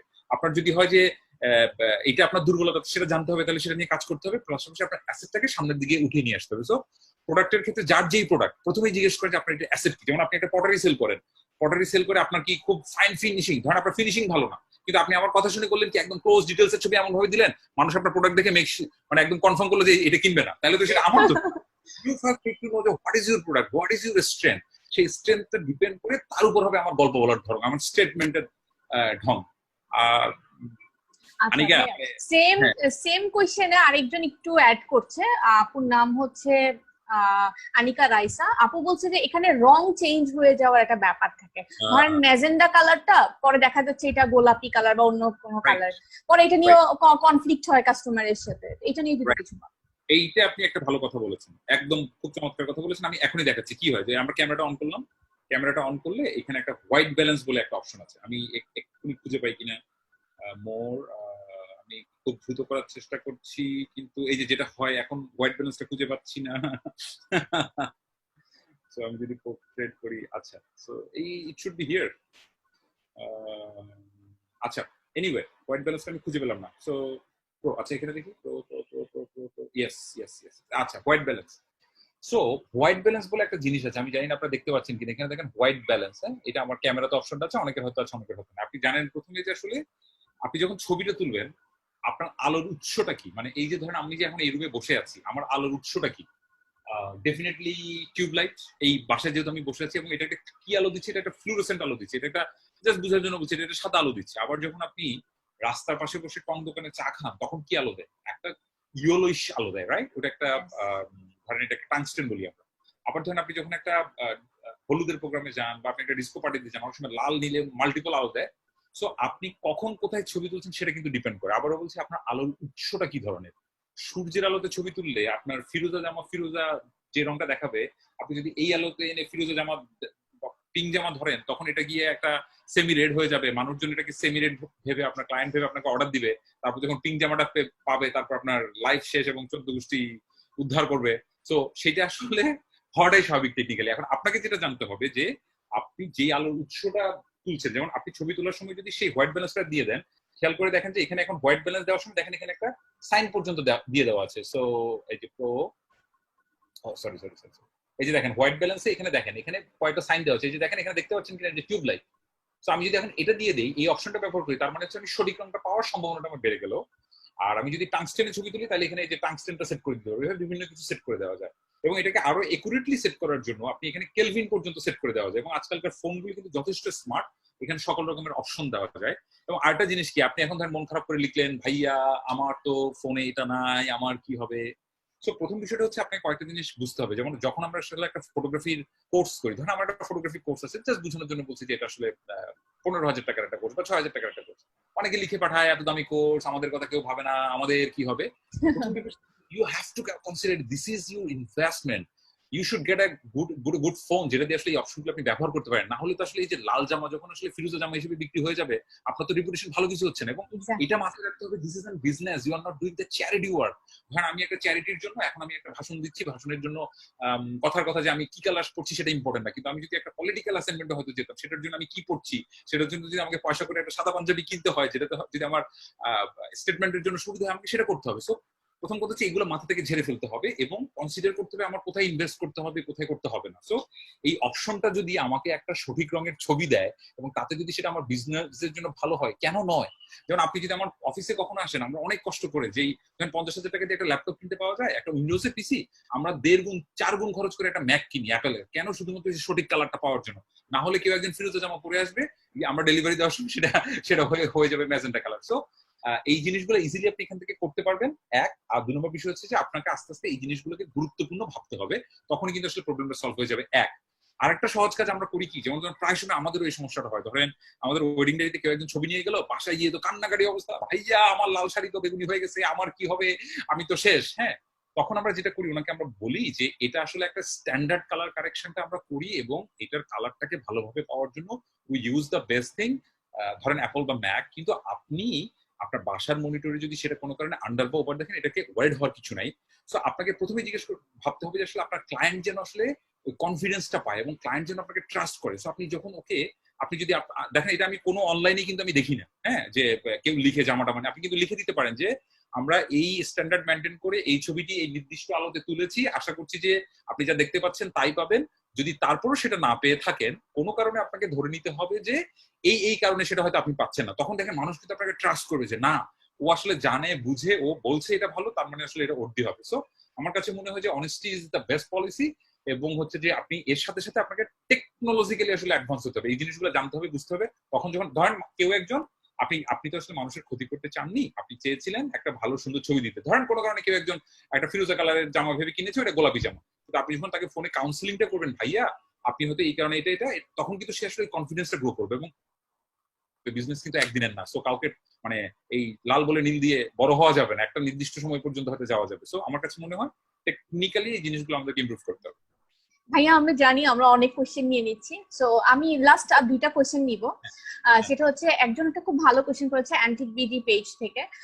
আচ্ছা ভাইয়া, সফট বক্সের ভেতর যে বাল্বটা ইউজ করব ওইটা কত ওয়াটের এন্ড হচ্ছে ওটার নাম কি, এবং এটা কি ধরনের কোনো সাজেশন যদি দিতে পারেন? আচ্ছা, আপনারা যারা যারা এটাকে, আপনি প্রথমে এটা হচ্ছে আপনি কন্টিনিউয়াস লাইট, হ্যাঁ, সফট বক্সের ভিতরে যে আমরা লাইটটা ব্যবহার করি সেটা আসলে কিছু কিছু আপনারা বাজারে এখন অ্যাভেলেবেল পাবেন। দুটো অপশন আপনাদের জন্য, একটা হচ্ছে যে ইউ ক্যান, এই যে আমি বললাম না টাংস্টেনে ছবি তুলেন বা টিউব লাইটে ছবি তুলছেন, ইয়েলো ছবি তুলছেন, you can manually control it, lighting অপশনই আপনি পাবেন। সেটা ওই যে রিং লাইট, আপনি অনেক সময় খেয়াল করে দেখেছেন কিনা জানি না, আপনারা যারা মেকআপ নিতে পার্লারে যান অনেক সময় খেয়াল করে দেখবেন যে তারা এরকম একটা রিং লাইট ইউজ করে এবং এটা অনেক সময় লাল হলুদ ইয়েলো দেখায়। সো আপনি কালার টেম্পারেচারটাকে আসলে কন্ট্রোল করতে পারবেন। সো আপনি বাজারে যখন যাবেন আপনি দুটো অপশন ব্যবহার করতে পারছেন, একটা হচ্ছে কন্টিনিউয়াস লাইট জ্বলছে যেটাকে আসলে আমরা লেড লাইট বলছি এবং এটাকে আসলে অ্যাডজাস্ট করা যায়।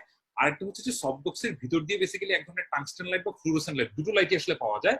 আপনি যখন আসলে বেসিক জিনিসটা ক্লিয়ার হয়ে যাবে তখন আপনি এটা জিনিসটা আসলে ইজিলি করতে পারবেন। আমি আবারও বলছি, আপনার প্রথম কাজটা হবে জেনারেল ভাবে আমার আলোর উৎসটাকে, আমার আলোর উৎসটা হলুদ আলো সাদা আলো, তাহলে আমার ক্যামেরাতে অপশন দেওয়া আছে টাংস্টেন বা ফ্লুরোসেন্ট, সেটা সেট করে দাও, তাহলে আমি কম্পারেটিভলি একটা বেটার আলো পাচ্ছি।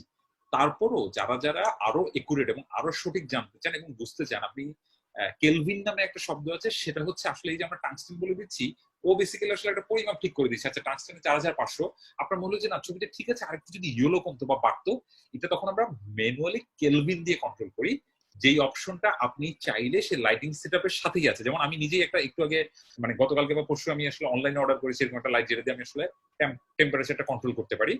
আর সামনে থাকলে বা আমার সাথে হয়তো এখানে ব্ল্যাকবোর্ড থাকলে আমি অনেক কিছু এঁকে দেখিয়ে বুঝিয়ে ফেলতে পারতাম যতটুক সম্ভব। আমি আমি আমি বইতে হোয়াইট ব্যালেন্স নিয়ে লিখেছি বলে, আমি দেখি তো বইতে খুঁজছি এটা পাই কিনা। আপনি এর মধ্যে অন্য একটা প্রশ্ন নিতে পারেন, আমি এর মধ্যে হয়তো এটাকে খুঁজে পাই কিনা, আমি তাহলে হয়তো বুঝাতে, আমি জানি না বুঝাতে পেরেছি কিনা। তো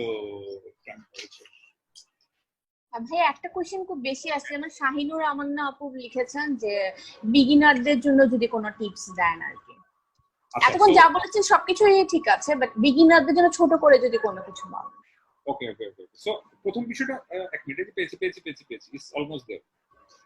ওকে, এই যে এই যে এই যে এটাকে আমরা বলি হোয়াইট ব্যালেন্স, শব্দটা হবে আসলে হোয়াইট ব্যালেন্স। আপনি খেয়াল করে দেখেন যখন আসলে আমরা এরকম একটা ছবি তুলি তখন এই যে কেলভিন ট্যাংস্টান বিভিন্ন জিনিস দেওয়া থাকে, দেখেন একই ছবি শুধুমাত্র হোয়াইট ব্যালেন্স চেঞ্জের জন্য কিন্তু আসলে রং চেঞ্জ হয়ে যায়।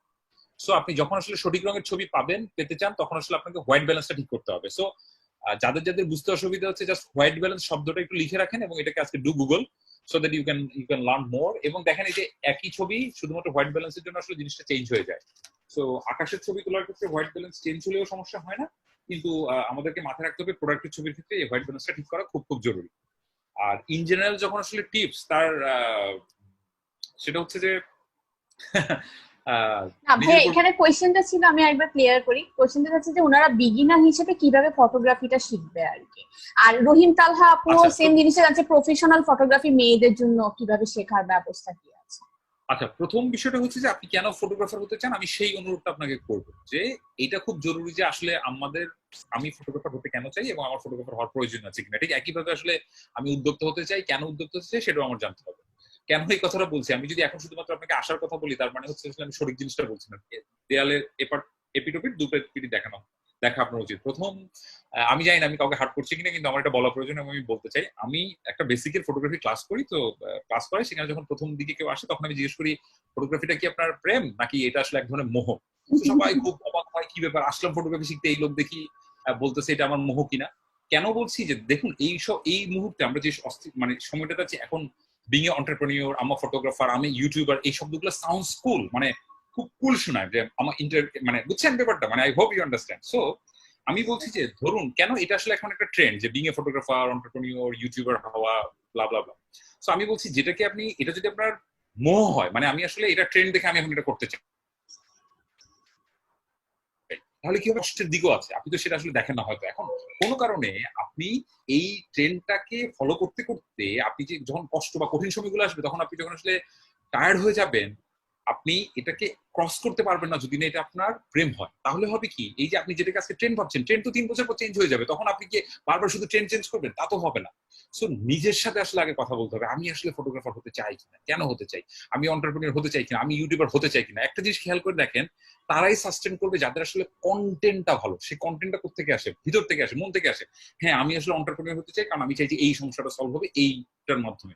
সো নিজেকে প্রশ্ন করা যে আমি কেন ফটোগ্রাফার হতে চাই বা কেন এন্টারপ্রেনিউর হতে চাই।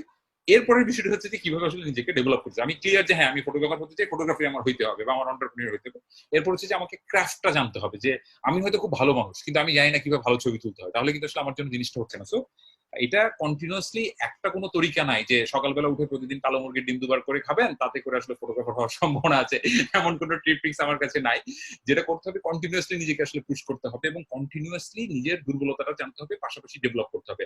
আপনি যেটা করতে পারেন, আপনি প্রতি ভালো ভালো অনেকগুলো ফটোগ্রাফির ব্লগ পাওয়া যায়, সেটা করতে পারেন। একটা হচ্ছে প্রাতিষ্ঠানিক শিক্ষা, একটা হচ্ছে নন প্রাতিষ্ঠানিক। প্রাতিষ্ঠানিক কি, যারা যারা ফটোগ্রাফির বিভিন্ন কোর্স করে আপনি সেটা করলেন। এবং আজকাল মজার বিষয়টা হচ্ছে আপনাকে কিন্তু আসলে পয়সা খরচ করতে হবে না, অনলাইন আছে, ইউটিউব আছে। আমি নিজে রেডিওতে প্রতি সপ্তাহে একটা ফটোগ্রাফি নিয়ে শো করি, সেখানে আমরা ফটোগ্রাফি নিয়ে কথা বলি, আপনারা সেখানে ছবি দেখাতে পারেন আমাকে, প্রতি সপ্তাহে আমি সেখানে ছবি দেখছি। সো এরকম অনেকের অনেক প্ল্যাটফর্ম কিন্তু আছে যেটা আসলে আপনাকে পয়সাও খরচ করতে হবে না, শুধুমাত্র আপনার আগ্রহটা যদি থাকে তাইলেই আমার কাছে মনে হয় যে সম্ভব হবে। সো যারা তরুণ, যারা প্রথম দিকে বলছেন যে আমরা ফটোগ্রাফি করতে চাই, প্রথম কাজ নিজের সাথে ক্রস চেক করা, আমি ফটোগ্রাফি আসলেই করতে চাই কিনা। দ্বিতীয় কাজ হচ্ছে টেকনিক্যালি আমাকে ডেভেলপ করতে হবে। আমি এই সপ্তাহে শিখবো যে লাইটিং, দুনিয়ার যত রকমের লাইটিং আছে, লাইটিং এমনি দিলে কেমন হয়, এমনি দিলে কেমন হয়। এবং আমি যখন আমার কাছে কেউ কোনো কঠিন জিনিস নিয়ে আসে যে আমি এইটা, যে লাইটটা পিছনে দিয়ে ব্যাকগ্রাউন্ড এরকম হলে কি হয়, তখন আমি বলি কি জাস্ট ডু ইট। আবার ধরেন আমার খুব অভিমান করে বলে কি ভাই এইভাবে করে এভাবে করলে কি হয়, আমি বলছি জাস্ট ডু ইট। কি হয় আপনি আপনার মাথায় কোনো একটা প্রশ্ন যখন আসছে, জাস্ট ডু ইট, তাতে হবে কি পাশাপাশি দেখে কিন্তু আপনি দেখতে পাবেন। এবং আপনাদেরকে আমি আজকে বলি, আমি তো আসলে এই ইউটিউব হওয়ার আগে বা এখনকার এত অ্যাভেলেবল সোর্স হওয়ার আগে ফটোগ্রাফার হয়েছি। সো আমি একবার ফ্ল্যাশ ফটোগ্রাফি শিখবো। সো আমাকে কেউ সেভাবে শিখাচ্ছিল না বা সেভাবে প্রাতিষ্ঠানিক জায়গা ছিল না, এবং তখন আমরা ফিল্মে ছবি তুলতাম। সো ব্যাপারটা সহজ ছিল না। আমি যেটা করেছিলাম, আমার বোনকে রাজি করিয়েছিলাম এবং আমি 3 রোল ফিল্ম কিনেছিলাম। 3 রোল ফিল্ম কিনে আমি লাইটটা মানে ওই ফ্ল্যাশটা যত রকম ভাবে ব্যবহার করা যায়, পরিসংখ্যানের ভাষায় এটাকে বলে পারমিনেশন কম্বিনেশন। লাইট ডানে রাখলে কি হয়, বামে রাখলে কি হয়, উপরে রাখলে কি হয়, নিচে রাখলে কি হয়, যত রকম ভাবে করা যায়। এবং আমি লিখে রাখতাম যে এই ছবিটা আমি সোজা লাইট মেরেছি এবং আচ্ছা এই ছবিটার আউটকাম কি, পাশাপাশি আমি রাখতাম এবং দেখতাম। তারপর আমি নিজে 2-3 ঘন্টা বুঝলাম, আচ্ছা আমি যখন লাইটটাকে এভাবে করেছি তখন এই জায়গাটা বার্ন হয়ে গেছে, আচ্ছা আমি যখন একটু পিছনে করেছি এটা সফট হয়েছে, আচ্ছা আমি যখন ছাদে মেরেছি তখন আরো সফট হয়েছে। তো এই হচ্ছে আমার আন্ডারস্ট্যান্ডিং। এবং কেউ যদি আমাকে কোনো কিছু জিজ্ঞেস করে আমি এই জন্য বলি জাস্ট ডু ইট। মানুষ ভাবে ও আচ্ছা শিখাবেন না, এই তো বললেই হয়। আচ্ছা, বেশ ইন্টারেস্টিং। গ্রো করুক, তো জাস্ট ডু ইট। সো ভাইয়া, আপনাকে অনেকে হাই হ্যালো লিখছে, সেগুলো আমরা বলছি না। অনেক ডাই হার্ড ফ্যানরা আপনাকে জানাচ্ছে যে আপনার ফ্যান, সেগুলো আমরা নিতে পারছি না কারণ কোশ্চেন আছে অনেক। সো আপনার একজন ফ্যান রেইম মনজুর আমিনা আপু লিখছে যে আপনার বইটা কি রকমারিতে এখন আছে কিনা, আর নালিকা ইসলাম বলছে কুমিল্লা থেকে বইটা কিভাবে পাবে। আচ্ছা, আমার মনে হয় যে বইটা রকমারিতে আছে এবং সেটাই আসলে সহজ হবে আর কি। হ্যাঁ, এই বইটা আপনি যদি প্রীতরেজা লিখে সার্চ করেন রকমারিতে চলে আসবে, অথবা স্মার্টফোন ফটোগ্রাফি লিখলেও চলে আসবে। আমি একদম মনে প্রাণে বিশ্বাস করি, এই বইটা লিখতে আমার আসলে খুব কষ্ট হয়েছে এবং আমি যখন এই বইটা লিখেছি আমার প্রত্যেকবার মনে হচ্ছে আমি ভেগে যাই এই বই লিখে আমার। কারণ খেয়াল করে দেখুন, আমি যাই বলছি আমাকে আবার একটা ছবি দিয়ে উদাহরণ দিতে হচ্ছে এবং সেই ছবিটা তুলতে হচ্ছে মোবাইল দিয়ে। So it was not easy for me being a professional photographer. একটা কথা বলা আর এখানে প্রত্যেকটা ছবি আমি মোবাইল দিয়ে তুলতে হয়েছে। সো সেই কারণে আমি চেষ্টা করেছি যারা যারা আসলে সিরিয়াস ফটোগ্রাফি, আমার ধারণা যে এই বইটাতে আমি চেষ্টা করেছি সেই পয়েন্টগুলো আপনার সামনে টেবিলে দেওয়ার জন্য। আমার মনে হয় যে এটা আপনার জন্য সহজ হবে। আর এই বইটা রকমারিতে পাওয়া যাবে। আর কুমিল্লাতে আসলে আর পাওয়ার অন্য কোনো লাইব্রেরি বা ইয়েতে পাবে বলে আমার মনে হয় না। সো রকমারিটা আসলে সহজ হবে। রকমারিতে আপনি অর্ডারটা দিয়ে রাখতে পারেন এবং তারা নিশ্চয়ই পরিস্থিতি যখন স্বাভাবিক হবে তখন নিশ্চয়ই আপনি এটা আসলে পৌঁছে যাবেন। সো রকমারি উড বি দ্য বেস্ট। আচ্ছা, তো ভাইয়া আমরা কথার ফটোগ্রাফির মাঝখানে অন্য একটা ব্যাপার নিয়ে কথা বলতে চাই। সেটা হচ্ছে এই যে আপনার সফলতা, এই যে আপনার সাকসেস স্টোরিটা আমরা দেখছি, আপনি অনেক লম্বা একটা সময় ধরে ইন্ডাস্ট্রিটা আছেন, আপনার অনেক কম্পিটিটর ছিল, আপনাকে অনেকে চেয়েছে যে না এই প্রফেশন থেকে ভাইয়া চলে যাক, আমাদের জন্য ভাইয়া একটা কি বলে কি কারোর জন্য হয়তো বা আপনি অনেক কিছু, হ্যাঁ আপনার জন্য সে হয়তো বা তার প্রফেশনটাকে ঠিক মতো দাঁড় করাতে পারছে না, হ্যাঁ, সো আপনি তাদের জন্য হয়তো বা কম্পিটিটর ছিলেন। তো আপনি এই জিনিসগুলো কিভাবে ওভারকাম করেছেন? কারণ আমি এই কথাটা এখানে তুলছি কারণ এখানে অনেক অনেক বিজনেসম্যান আছে, তো একই প্রোডাক্ট নিয়ে দেখা যায় 2-4 জন কাজ করে, তো ওরা ভাবে যে হ্যাঁ ওই আপু অলরেডি কাজ করতেছে, আমি করলে বেবি কাস্টমার পাবো না। তো আমি চাচ্ছি আপনি আপনার এক্সপিরিয়েন্সটা শেয়ার করেন।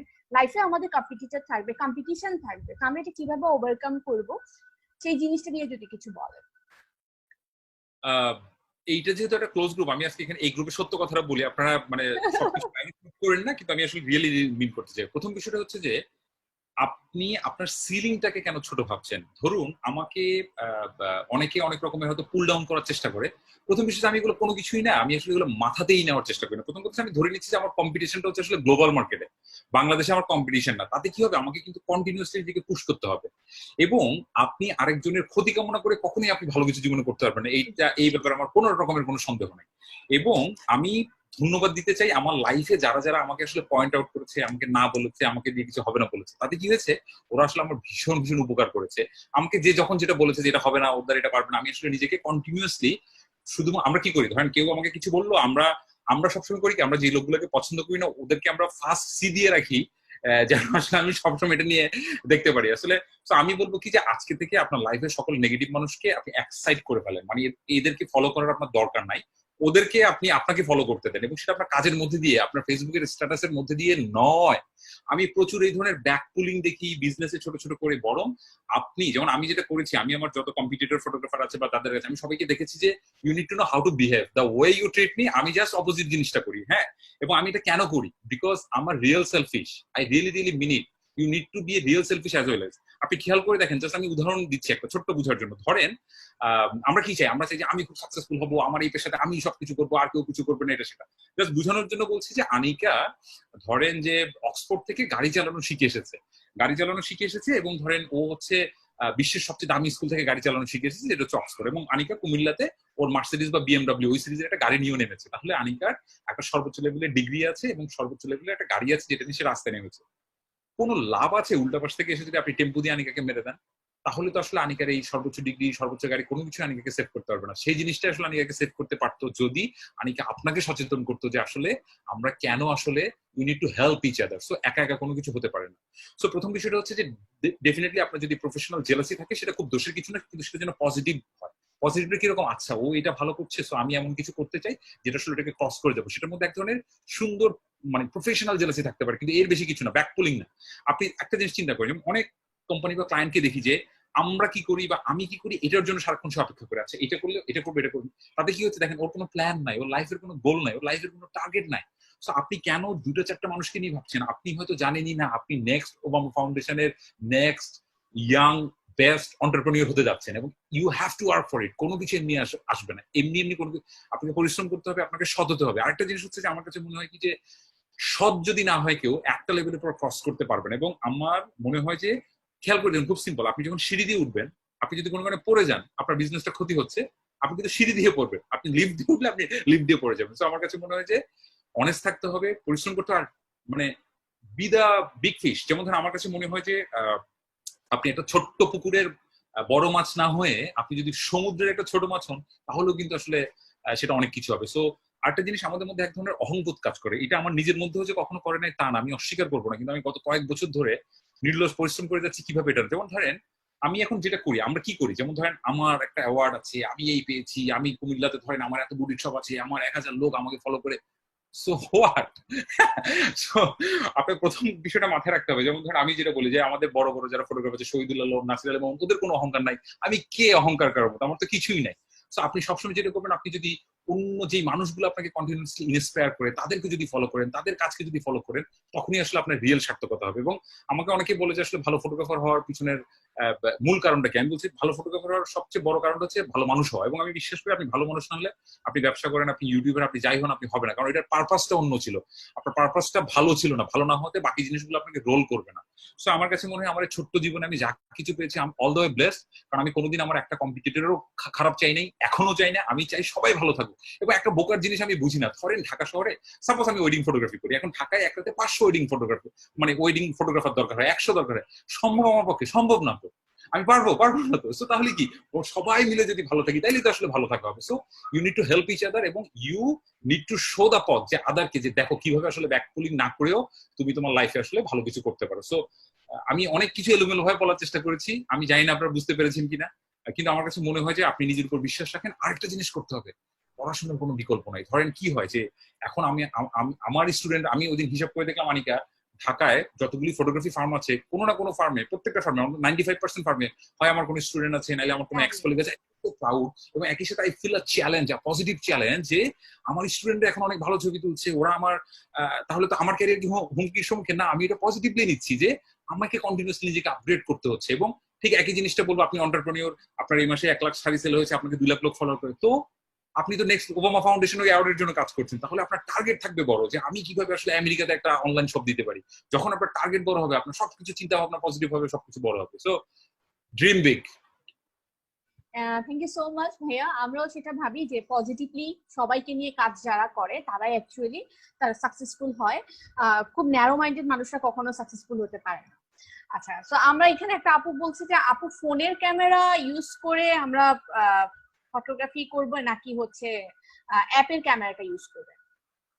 অবশ্যই অবশ্যই আপনি অ্যাপের ক্যামেরা ব্যবহার করবেন না, কারণ আপনি আপনার ফোনের ক্যামেরাটা এই জন্য ব্যবহার করবেন কারণ এই হার্ড, মানে একটা জিনিস, সিম্পল জিনিস খেয়াল করে দেখেন। ধরেন আমার টোনটা, মানে আমার গায়ের রংটা শ্যামলা, এখন আমি যখন আসলে এটাকে এনহেন্স করব, কত দূর এনহেন্স করতে পারবো, বা আমার যখন আসলে এই জামার কালারটাকে আসলে আমি এনহেন্স করে সামান্য একটু করতে পারবো, এমন বেশি কিছু করতে পারবো না। সো আমার ক্যামেরাতে যা আছে, আমার ক্যামেরাতে রেজুলেশন আছে 10 মেগাপিক্সেল, এই অ্যাপ বলছে যে ও 40 মেগাপিক্সেলের ছবি তুলতে পারে, তাহলে আসলে সঠিক না, সে আসলে এনহেন্স করছে। ফাইনাল আউটপুটে কি সেটা কখনোই ভালো হবে না। আপনারা অবশ্যই আপনাদের হার্ডওয়্যার, মানে ক্যামেরাটা ব্যবহার করবেন যেটাতে আসলে হার্ডওয়্যারে যেটা আছে সেটা ব্যবহার করবেন।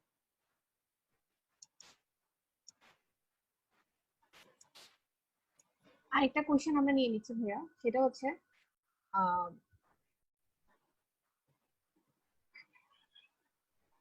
কোশ্চেনটা হারাই ফেলাম। আচ্ছা ভাইয়া, ডিএসএলআর এর ক্ষেত্রে যেমন কিছু কিছু বেসিক রুলস গুলো ফলো করতে হয়, তেমনি মোবাইলেও কি কোনো বেসিক রুল ফলো করতে হয়? কোশ্চেন করেছে রূপা ঘোষ আপু।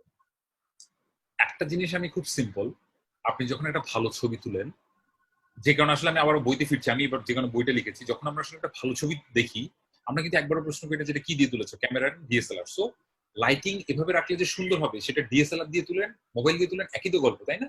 একটা খারাপ লাইটিং, সেটা ডিএসএলআর দিয়ে তুলেন, মোবাইল দিয়ে তুলেন, একই কিন্তু, right?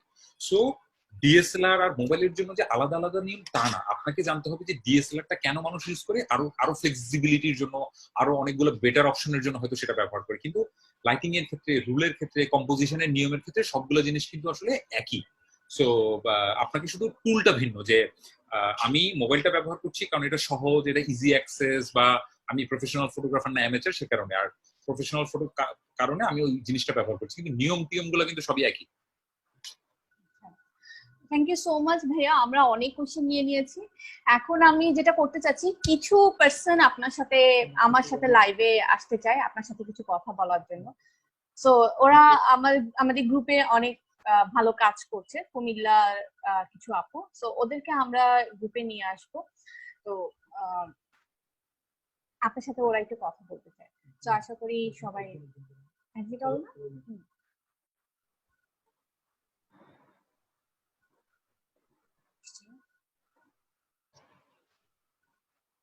Thank you so much. Hopefully সবাই চলে এসছে। নালিকা মেবি মিসিং। নালিকা আসছো? তোমরা শুনতে পাচ্ছ? হ্যাঁ, আসছে। আচ্ছা, তোমরা একে একে ভাইয়াকে হাই বলো, তোমাদের বিজনেস নিয়ে কথা বলো, তোমরা কি জানতে চাও ভাইয়ার থেকে, ডিরেক্টলি কোশ্চেন করতে পারো।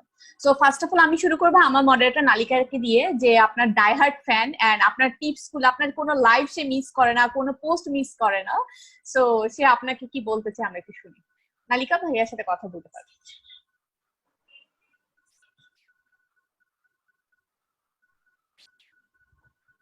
নালিকা, তুমি শুনতে পাচ্ছ? জোরে কথা বলো। নালিকার ভয়েস তোমার মনে হয় মিউট করা আছে। হ্যাঁ, এবার ঠিক আছে, হ্যাঁ, এখন শুনতে ঠিক পাচ্ছ? আছে, আমি আনমিউট করে দিয়েছি। হ্যাঁ, বলো। আচ্ছা, হ্যালো ভাইয়া। Hello. Hi. First of all thank you, আজকের কথাগুলো অনেক মোটিভেশনাল ছিল এন্ড আমি অনেক নার্ভাস। আপনি কেমন আছেন? হ্যাঁ ভালো, আপনি কেমন আছেন? এই তো ভালোই, বেশ। আচ্ছা, তোমার কিছু কোনো কোয়েশ্চেন থাকলে তুমি ভাইয়াকে করতে পারো। ভাইয়া, নেচার ফটোগ্রাফির জন্য যে আমাদের পার্সপেক্টিভটা এটা কেমন হওয়া উচিত বলে আপনার মনে হয়? নেচার ফটোগ্রাফির জন্য প্রথম পার্সপেক্টিভটা কেমন হওয়া উচিত? আচ্ছা, যেমন এই পার্সপেক্টিভটা খুব আপেক্ষিক। পার্সপেক্টিভটা আসলে কি? পার্সপেক্টিভটা হচ্ছে আসলে আমি কিভাবে দেখাতে চাই বা কোন অ্যাঙ্গেল থেকে দেখাতে চাই। যখন আসলে আমরা কোন জিনিসটার ছবি তুলছি নেচারে তার উপর ডিপেন্ড করবে। ধরুন একটা ফুলের ছবি যখন আমি তুলবো সেটার জন্য যে পার্সপেক্টিভটা রাখা উচিত, একটা ল্যান্ডস্কেপ ছবি তোলার জন্য কিন্তু পার্সপেক্টিভটা একই হবে না আর কি। এটা ডিপেন্ড করছে আসলে আপনার গল্পর ঢংটা কি হবে, আপনি কি গল্প বলতে চান সেটার উপর আসলে ডিপেন্ড করবে। এক বাক্যে আসলে পার্সপেক্টিভটা কি হবে বলাটা একটু কঠিন হবে। এই কারণে আমি যেটা চেষ্টা করেছি আসলে কি কি পার্সপেক্টিভে আসলে গল্প বলার ঢংটা চেঞ্জ হয়ে যায় সেই জিনিসটা আমি বলছি। আমি পার্সপেক্টিভ বোঝানোর জন্য একটা ছোট্ট উদাহরণ যদি দেই, ধরুন একজন কোন একটা মানুষ বা আমি হয়তো কোন একজনের ছবি তুলছি, এখন আমি খুব লো অ্যাঙ্গেল থেকে যখন ছবিটা তুলি তাতে কি হবে, তার এই ক্যামেরার কাছে যে অংশটা থাকে সেই অংশটা বড় দেখায়। ধরুন তাকে হয়তো আসলে ডিস্টর্টেড দেখাচ্ছে, কিন্তু সেটা না করে যখন আমি আসলে একজন পরিশ্রমী মানুষের হয়তো ছবি তুললাম, জাস্ট বোঝানোর জন্য বলছি যে ধরেন কোনো কারণে একজন শ্রমিকের ছবি তুলছি বা একজন রিক্সা চালকের ছবি তুলছি, তখন যখন আসলে তার হাতটাকে বড় দেখাবে তখন সেটা একটা মেসেজ দেয় যে এই হাত দিয়ে আসলে অনেক পরিশ্রম করে সেই জিনিসটা হয়। সো পার্সপেক্টিভটা অলওয়েজ ডিপেন্ড করবে যে আমি আসলে কার গল্প বলছি, কিভাবে বলছি। সো এটা একটু আপেক্ষিক বিষয় এবং আমার ধারণা যে এবং এই পার্সপেক্টিভটা কিভাবে আসলে আমাদের মধ্যে পরিবর্তন ঘটায়। যখন আসলে আপনি হয়তো একই ফুলের ছবিটা আসলে কিভাবে দেখাতে চান, কি জন্য দেখাতে চান তার উপর কিছু ডিপেন্ড করবে। এই প্রশ্নটা সরাসরি একটা উত্তর দেওয়াটা একটু কঠিন, এটা একটু ডিপেন্ড করছে অনেকগুলো আপেক্ষিক জিনিসের উপর। Okay, thank you. Thank you so much Nalika. এখন আমরা চলে যাব স্নেহার কাছে। ও অনেকগুলো কোয়েশ্চেন করেছিল অবশ্য, আপনি দিয়েছেন। সো স্নেহা, তুমি ভাইয়াকে হাই হ্যালো বলো, দেন হচ্ছে তোমার কোয়েশ্চেনটা করো।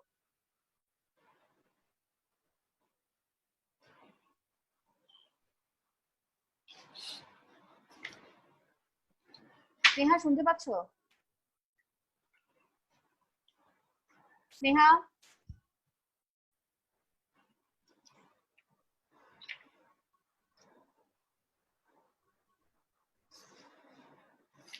স্নেহা কি আমার কথা শুনতে পাচ্ছে? আই থিঙ্ক স্নেহা কথা শুনতে পাচ্ছে না। আচ্ছা, প্রিয়াঙ্কা সাহা কি কথা শুনতে পাচ্ছ? আচ্ছা, সাথে অর্পি কোথায়? অর্পিতা আছো? অর্পিতা, অর্পিতা কি আছো? আচ্ছা, অর্পিতা আমাদের সাথে জয়েন করেছে। অর্পিতা, তুমি কি শুনতে পাচ্ছ?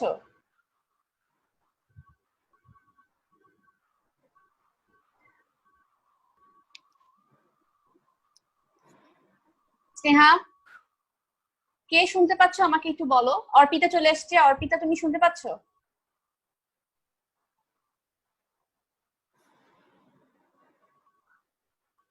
নেটওয়ার্কের মেবি প্রবলেম করছে। অর্পিতা, তুমি কি শুনতে পাচ্ছ?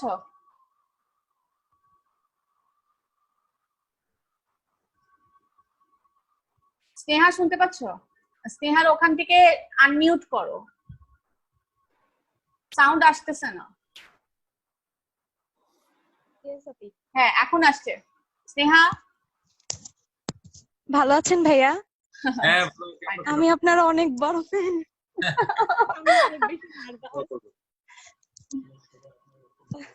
কখন থেকে ওয়েট করতেছিলাম আপনি লাইভে আসবেন, কথা বলবো, আমার কথা বেরোচ্ছে না, এরকম অবস্থা।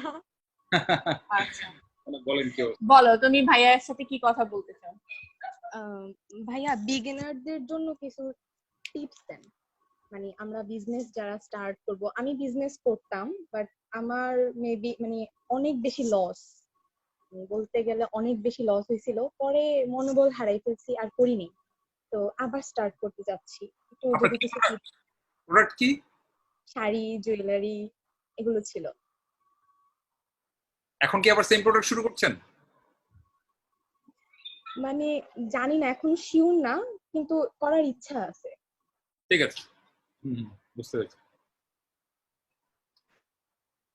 আমি বলবো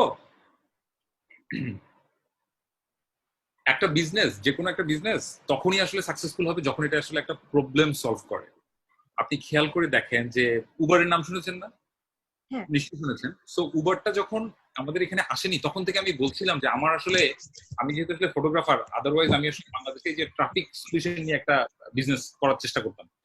আপনি খেয়াল করে দেখেন যে উবারটা যখন আসলে একটা ক্রাইসিস সলভ করে তখন অটোমেটিক্যালি কিন্তু একটা গ্রাহক থাকে। এবং কেন আসলে আমাদের একটা বিজনেস ফল করে, ধরুন আপনি এই মুহূর্তে একটা শাড়ি বা এই ধরনের কোন একটা প্রোডাক্ট দিলেন, তাহলে আপনার এই প্রোডাক্টটা যদি ইউনিক না হয় তাহলে হবে কি যে you already have 1000 competitor, right? তখন হয় কি যে এই এমন একটা বিজনেসে আপনি ইনভেস্ট করছেন যেটার সাথে আসলে অলরেডি ধরেন এই মার্কেটটা আনস্টেবল, মানে এখানে এত 1000 জন অপশন, এমনি ডিমান্ডের চাইতে সাপ্লাই বেশি, তখন আসলে সাকসেসফুল হচ্ছে না। সেটা না করে জাস্ট বোঝানোর জন্য বলছি যে আপনি যদি এমন কোন একটা টপিক বাছাই করেন উদ্যোক্তা হিসেবে যেটা আসলে একটা প্রবলেম সলভ করে, প্রবলেমটা কি? কথার কথা যে আপনি কুমিল্লার মতো একটা শহরে বসে এত এত এই ট্রাফিকের শহরে আপনি আপনার প্রোডাক্ট, আমি জাস্ট বোঝানোর জন্য বলছি যে আমরা যে কোনো প্রোডাক্ট, যেমন ধরেন এই 100টা অনলাইন যে শপ আছে ওদের সিস্টেম ভালো না, সাপোজ ওদের ডেলিভারি সিস্টেম ভালো না, আজকে বললে 3 দিন পরে দেয়, 4 দিন পরে দেয়, এটা বললে ওইটা দেয়।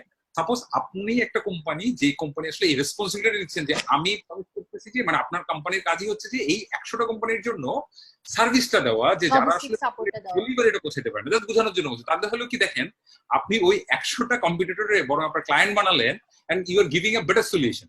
ঠিক একই জিনিসটা বলছি যে সেটা হতে পারে যে আপনি এখন আমাদের, আমরা যারা ঢাকায় থাকি, যে ঢাকায় এখন এই মুহূর্তে কিন্তু ভালো ফুড মানে অর্গানিক ফুড পাওয়াটা আসলে খুব দুর্লভ। তো কিছু মানুষ এখন আসলে কাজ করছে, মানে যেই টমেটোর কেজি 20 টাকা, সেই টমেটোর কেজি ওরা 30 টাকা বিক্রি করছে এবং মানুষ আসলে খুশি মনে কিনছে, কারণ ওরা বিশ্বাস করছে যে এটা অর্গানিক। সো কেন এটা, যখনই আপনি একটা কোনো প্রবলেমের সলিউশন দিতে পারবেন আপনার বিজনেসের মাধ্যমে উদ্যোক্তা হিসেবে, তখনই আপনাকে আর পিছন দিকে তাকাতে হবে। এবং আমার কাছে মনে হয় যে আমি যখন আসলে 10-15 বছর আগে শুরু করেছিলাম তখন আসলে আমি ওয়েডিং ফটোগ্রাফিটা এই জন্য করেছিলাম কারণ তখন বাংলাদেশের মার্কেট আসলে ওয়েডিং ফটোগ্রাফির ওই জায়গাটা খালি ছিল বা সেই ডিমান্ডটা তৈরি ছিল। আমি যদি এই মুহূর্তে ফটোগ্রাফি শুরু করতাম, মানে I might B A product photographer, কারণ বাংলাদেশে সেভাবে কোনো ওই অর্থে প্রোডাক্ট ফটোগ্রাফার নাই।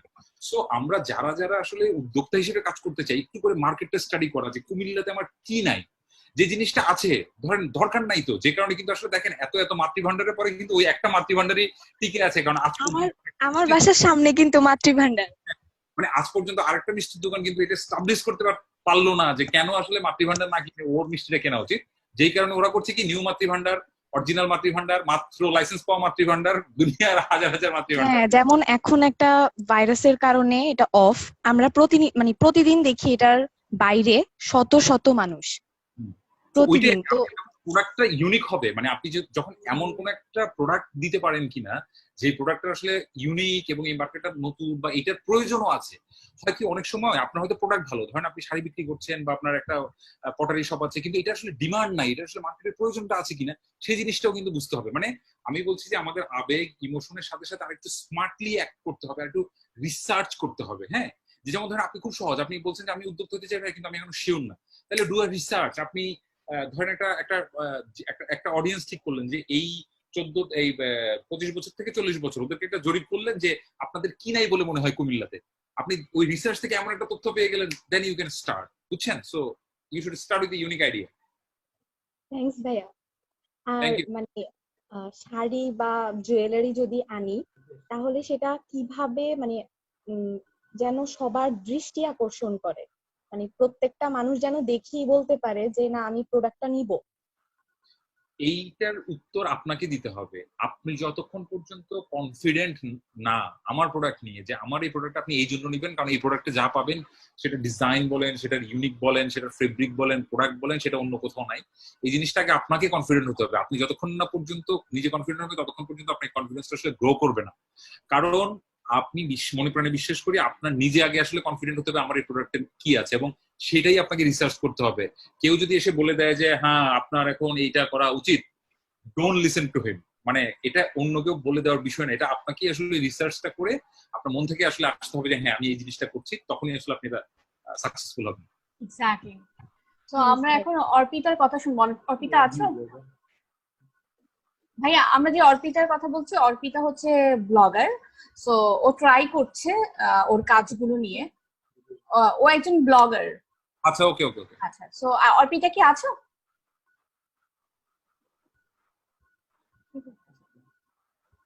অর্পিতা,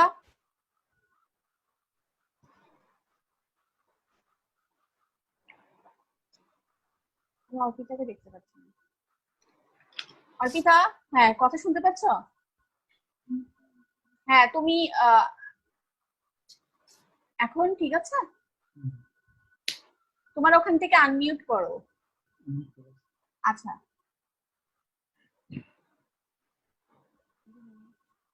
ওর কথা শোনা যাচ্ছে না।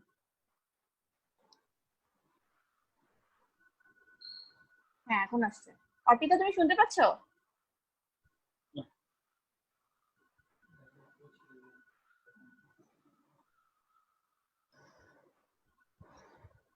নেটের প্রবলেম।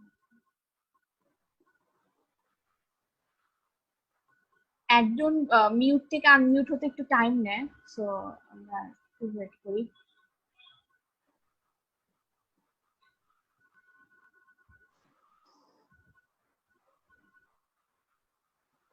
অর্পিতার কথা আমরা এখনো শুনতে পাচ্ছি না।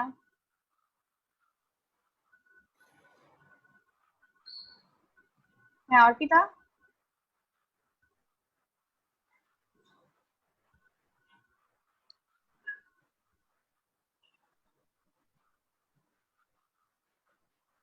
হ্যাঁ অর্পিতা শুনতে পাচ্ছ? আচ্ছা, ডিসকানেক্টেড হয়ে গেছে অর্পিতা। এখন আমাদের সাথে আছে প্রিয়াঙ্কা। প্রিয়াঙ্কা তুমি শুনতে পাচ্ছ? আচ্ছা, ওদের এখানে মনে হয় কোনো প্রবলেম চলছে, এই জন্য আমরা তাদেরকে আর শুনতে পাচ্ছি না। সো আমরা যাদেরকে শুনতে পাচ্ছি না এখন আর, ভাইয়া অনেক লেট হয়ে গেছে, সো আমরা কন্টিনিউ করব না। তো ভাইয়া, কিছু মেয়েদের এরকম প্রশ্ন ছিল যে আমরা আপনার কাছে ফটোগ্রাফি শিখতে চাই, বা আপনার কাছে শিখতে হলে কি করতে হবে, হ্যাঁ কিভাবে আমরা আপনার সাথে যোগাযোগ করবো, এইসব ব্যাপারে যদি কিছু বলেন। আহ, একটা তো হলো যে আমি প্রতি শনিবার রেডিও এবিসিতে বিকেল 4টা থেকে 5টা পর্যন্ত একটা শো করি ফটোগ্রাফি নিয়ে। চাইলে যে কেউ সেটা শুনতে পারে, এবং সেটা ওপেন ফর এনি ওয়ান। এছাড়া আমি ফটোগ্রাফির একটা 2 মাসের বেসিক কোর্স করাই, সেটা ফ্রাইডে স্কুল বলি আমি। এটা বছরে কয়েকটা করাই। এটার জন্য একটু অপেক্ষা করতে হবে আমার সোশ্যাল মিডিয়াতে, আমার ফেসবুকে যদি ওরা ফলো করে তাহলে তারা সেই আপডেটটা জানতে পারবে যে নেক্সট পোস্টে গেছে। এটা হচ্ছে একদম যদি সরাসরি হ্যান্ডস অন সামনাসামনি শিখতে চাই আর কি। সো যে কোনো ভাবেই আসলে সেটা হতে পারে আর কি। এই আচ্ছা, তো থ্যাংক ইউ সো মাচ ভাইয়া, আমরা অনেকগুলো কোয়েশ্চেন নিয়ে নিয়েছি। তো এখনো অনেকে কোয়েশ্চেন করে যাচ্ছে, তো আমি এখন আর কোয়েশ্চেন নিব না, কারণ আমরা অনেক বেশি কোয়েশ্চেন করে ফেলেছি আপনাকে, আর অনেকক্ষণ ধরে লাইভে আছি। তো এখন যদি ভাইয়া আপনি আমাদের উদ্দেশ্যে কিছু বলতে চান, মেয়েদের উদ্দেশ্যে কিছু বলতে চান। ওই তো আমার কাছে মনে হয় যে প্রথমে যেটা দিয়ে শুরু করেছিলাম আসলে, যে আমরা নারী আলোকচিত্রী, নারী ফটোগ্রাফি, সেই জিনিসটা মাথা থেকে ছেড়ে ফেলা। আমরা মানুষ, এবং সেটা নিয়ে এগিয়ে যাওয়া। এবং তবে এইটা ঠিক যে আসলে মেয়েদের অনেক সময় অনেক সাকসেসের সাথে সাথে যেহেতু আমরা আসলে অন্যভাবে পয়েন্ট আউট করি, আমরা ভাবি যে নিশ্চয়ই অন্য অনেকভাবে কিছু মিন করি। আমার কাছে মনে হয় যে এটা আসলে আমাদের কাজ দিয়ে এবং নিজের প্রতি সেই বিশ্বাসটা রেখে কাজের মাধ্যমে আসলে সেটাকে করতে হবে। So আমি মনে প্রাণে বিশ্বাস করি যে আসলে বাংলাদেশের আলোকচিত্রীর ইতিহাসে অনেক নারী আলোকচিত্রীরা আসলে সুনামের সাথে কাজ করে গেছেন, এবং নিশ্চয়ই সামনে আমরা আরো আলোকচিত্রী পাবো। কুমিল্লা থেকে যদি আমরা আরো ভালো নারী আলোকচিত্রী পাই, সেটা তো আসলে চমৎকার ব্যাপার হবে। তবে আমি ডেফিনেটলি নারী আলোকচিত্রী বলার পর আমি বলতে চাই যে আসলে আলোকচিত্রী এক। 2 নম্বর বিষয় নিজের প্রতি বিশ্বাসটা রাখা, সেটা আমি ইউটিউবার হতে চাই, কিংবা ফটোগ্রাফার হতে চাই, কিংবা অন্টারপ্রেনিউর হতে চাই। সেই জিনিসগুলোকে একটু মাথায় রাখা, আর প্রচুর পরিশ্রম করতে হবে, এটার কোনো বিকল্প নেই। আমরা যারা যারা আছি, যে যেখানে দাঁড়িয়ে আছি কিনা, সবগুলো জিনিসের ভিত্তি একটাই, সেটা হচ্ছে আসলে পরিশ্রম। সো আমার কাছে মনে হয় যে সবাই সবার প্রতি বিশ্বাস রাখেন, এবং কুমিল্লাতে আপনারা খুব চমৎকার কাজ করছেন। আমি ধন্যবাদ জানাই অনেকে আপনাকে। কুমিল্লার মতো একটা জায়গায় একটা প্ল্যাটফর্ম করছেন যেখানে আপনারা নলেজ শেয়ার করছেন, এটা একটা অসাধারণ উদ্যোগ। যে যেটা জানছে তাকে একজন একজনকে হেল্প করছেন, এভাবে আসলে we need to grow together. এবং একজন একজনকে হেল্প করার মধ্য দিয়ে আসলে সেটা সম্ভব হয়, সেটা খুব চমৎকার ব্যাপার। এবং আমি আরো খুব খুশি হলাম যে আপনারা এই এখন যে ক্রাইসিস সময়টা চলছে সেটার জন্য যে আসলে নিবেদিতা আসলে ফান্ড রাইজ করছে। I really really appreciate that, কারণ আমরা সবাই সবার জায়গা থেকে এগিয়ে আসতে হবে, এবং একা একা আসলে এই যুদ্ধটা পাড়ি দেওয়া যাবে না। এবং এই যুদ্ধটা অনেক কঠিন, এই জন্য যে আসলে আমরা শত্রুকে দেখতে পাই না চোখে। সো সবাই সবার জায়গা থেকে চেষ্টা করছি, আমরা বাসায় বসে, আমি আমার জায়গা থেকে চেষ্টা করছি, আপনি চেষ্টা করছেন। এবং নিবেদিতা থেকে যারা যারা মেম্বার আছে, আমি নিশ্চিত যে অনেকে নিশ্চয়ই এই গ্রেট কজে অলরেডি অংশগ্রহণ করেছে আপনার সাথে। কিন্তু যদি আরো কেউ এখন অংশগ্রহণ করে না থাকে, আমি সবাইকে অনুরোধ করবো যে যার সাধ্য মতো। আপনি হয়তো ভাবছেন যে না, এই সামান্য অ্যামাউন্টটা আমি ডোনেট করবো, এটা আবার কেমন শোনাবে, কেমন দেখাবে, এটা একদমই ভাববেন না। সো আপনি আপনার যতটুকু আছে, যা কিছু আছে, সেটা নিয়ে আপনি হয়তো আরেকজনকে হেল্প করবেন। এবং একটা জিনিস মাথায় রাখতে হবে, আমরা যদি একজন আরেকজনকে খেয়াল না করি, আমরা যদি একজন আরেকজনের খেয়াল না রাখি, তাহলে কিন্তু আসলে হবে না। সো আমরা নিজের ভালোর জন্য আসলে আরেকজনের ভালো চাওয়াটা যেভাবে জরুরি, সো এই পৃথিবীটা আবার সুন্দর হলে, আবার নর্মাল হলেই না আমি এন্টারপ্রেনার হিসেবে কাজ করবো, আমি ফটোগ্রাফার হিসেবে কাজ করবো। সো আমার যতটুকু যা কিছু হচ্ছে সেটা নিয়ে যেন আমরা, সেটাই আসলে আমরা জি ভাইয়া। আচ্ছা ভাইয়া, যদি কুমিল্লাতে কেউ, আপনি কোনো ওয়ার্কশপ করাবেন কিনা, বা মেয়েদের এরকম শেখার কোনো চান্সেস থাকবে কিনা? যেমন ম্যাক্সিমাম ফ্যামিলি কিন্তু রেস্ট্রিক্টেড থাকে, যে রেস্ট্রিকশন থাকে যে ঢাকা যাওয়া যাবে না। হ্যাঁ, তো আপনারা এরকম কিছু করবেন কিনা যে কুমিল্লার মেয়েদের জন্য আমরা একটা ওয়ার্কশপ করলাম, ওখানে মেয়েরা চাইলে আমাদের এখানে এসে কাজ শিখতে পারবে বা জানতে পারবে? আমার আগ্রহের জায়গায় কোনো কমতি থাকে না, কিন্তু ওই যে পেশাগত কারণে আসলে নিজের লাইফটাই এমন একটা টাফ সার্কেলের মধ্যে দিয়ে যায় যে সবসময় আসলে হয়ে ওঠে না। কিন্তু ডেফিনেটলি সেরকম কিছু করা যেতেই পারে আনিকা, এবং ডেফিনেটলি আমি সেরকম কিছু করতে হলে আমার নিজেরই খুব ভালো লাগবে। So let's hope for the best. আমরা এখন দোয়া করি যেন আগে পৃথিবীটা শান্ত হয়ে যায়, তারপর নিশ্চয়ই আমরা সবকিছু আবার অবশ্যই ইনশাল্লাহ করবো। অলরেডি যারা আছেন সবাই জানেন আমি অলরেডি ব্র্যাকের সাথে কাজ করছি। 1000 ফ্যামিলিকে আমরা ট্রাই করছি তাদের সাথে লিঙ্ক আপ করে দেওয়া, যাতে করে ব্র্যাক থেকে ওদেরকে, মেনলি আমি ব্র্যাক থেকে 10 লাখ টাকার একটা ফান্ড অ্যারাইজের জন্য ওদের কাছে আমি একটা প্ল্যান দেই। তো ওরা আমাকে যেটা বলে, টাকাটা আমাকে দিবে না, যেটা আমিও চাচ্ছি না, যেটা আমার কাছে টাকা দিলে আমি বাসা থেকে বের হতে পারবো না। সো আমি চাইলেও সবার মাঝে এটা ডিস্ট্রিবিউট করতে পারবো না। সো ব্র্যাক থেকে যেটা করেছে যে ওরা আমাদের থেকে লিস্টটা করে নিচ্ছে, লিস্টিংটা ওদেরকে আমরা দিয়ে দিচ্ছি একটা লিস্ট করে, তারপর ওই 1000 ফ্যামিলিকে ব্র্যাক থেকে হেল্প করবে। এটা আমার ব্র্যাকের সাথে একটা আরবান যেটা কি বলে স্লাম প্রজেক্ট। হ্যাঁ, তো এইটাতে আমি অন্তর্ভুক্ত আছি এন্ড ওদের সাথে কাজ করছি। পাশাপাশি ভাইয়া আমরা গ্রুপ থেকে অলরেডি একটা অ্যামাউন্ট নিয়েছি, সবার থেকে যতটুকু পেরেছে। সো ওইটা দিয়ে আমরা ফোকাস করছি মেনলি যারা লোয়ার মিডল ক্লাস ফ্যামিলি, যারা মানুষকে চাইতে পারছে না লজ্জায়। তো ওই ফ্যামিলি গুলোকে আমরা ছবি তুলছি না, আমরা কাউকে জানাচ্ছি না কাকে দিচ্ছি, আমরা এটা মিউটলি কাজটা করে যাচ্ছি। থার্ড যেটা আমি বলবো যে আমি গ্রুপে 2টা ডক্টর সেট করেছি, কারণ এখন ডক্টরকে রিচ করা অনেক টাফ। সো নর্মাল যদি ফ্লু হয়ে থাকে, সর্দি কাশি হয়ে থাকে, অনেকে আতঙ্কিত হতে পারে যে আমার মেবি করোনা হয়েছে। সো আমরা 2জন প্রফেশনাল ডাক্তার আমাদের গ্রুপে সেট করেছি, 2জনই উইমেন, এবং তারা যাতে কল করে ওই আপুদের থেকে ইনিশিয়াল যে সার্ভিসটা, এই সার্ভিসটা পায়। মেনলি নিবেদিতা এই কাজগুলো এই টাইমটাই করছে। তো এটা আমার মনে হয় আপনার সাথে আমার শেয়ার করা উচিত, যাতে করে নিবেদিতা সম্পর্কে একটু ভালো আইডিয়া হয়। আর সেকেন্ডলি হচ্ছে নিবেদিতা কিন্তু নট অনলি যে কুমিল্লার গ্রুপ, ঢাকা, কুমিল্লা, চিটংকে আমরা ফোকাস করছি। সো আমরা এখানে ঢাকার বাইরে একটু কাজ করি, মেয়েদেরকে একটু প্রায়োরিটাইজ করি, বিকজ অফ আমাদের লার্নিংটা দরকার, ডেভেলপমেন্টটা খুব দরকার। তো নিবেদিতা শুরু থেকে ডেভেলপমেন্ট নিয়ে কাজ করে। সো আমরা চাই আর কি উইমেন ডেভেলপ যাতে হয়, যাতে করে তারাও ঢাকায় না আসতে পারলেও কুমিল্লায় বসে যে জিনিসগুলো ঢাকায় আমরা পাচ্ছি সেগুলো যেন ওখান থেকে প্রিভিলেজ হতে পারে। সো এই ব্যাপারটা ভাইয়া আমার মনে হয় সবার সামনে আরেকবার ক্লিয়ার করা উচিত ছিল। সো এই জন্য আপনাকে নিয়ে আমরা ক্লিয়ার করলাম। আর আপনাকে অনেক অনেক ধন্যবাদ, আপনি আমাদেরকে ফটোগ্রাফি নিয়ে এত কিছু শিখিয়েছেন, এত কিছু জানিয়েছেন। হোপফুলি আমরা আপনার সাথে আরো বেশি এই ব্যাপারটা নিয়ে এঙ্গেজ হব, যাতে আরো বেটার কিছু শিখতে পারি। So thank you so much ভাইয়া। আপনি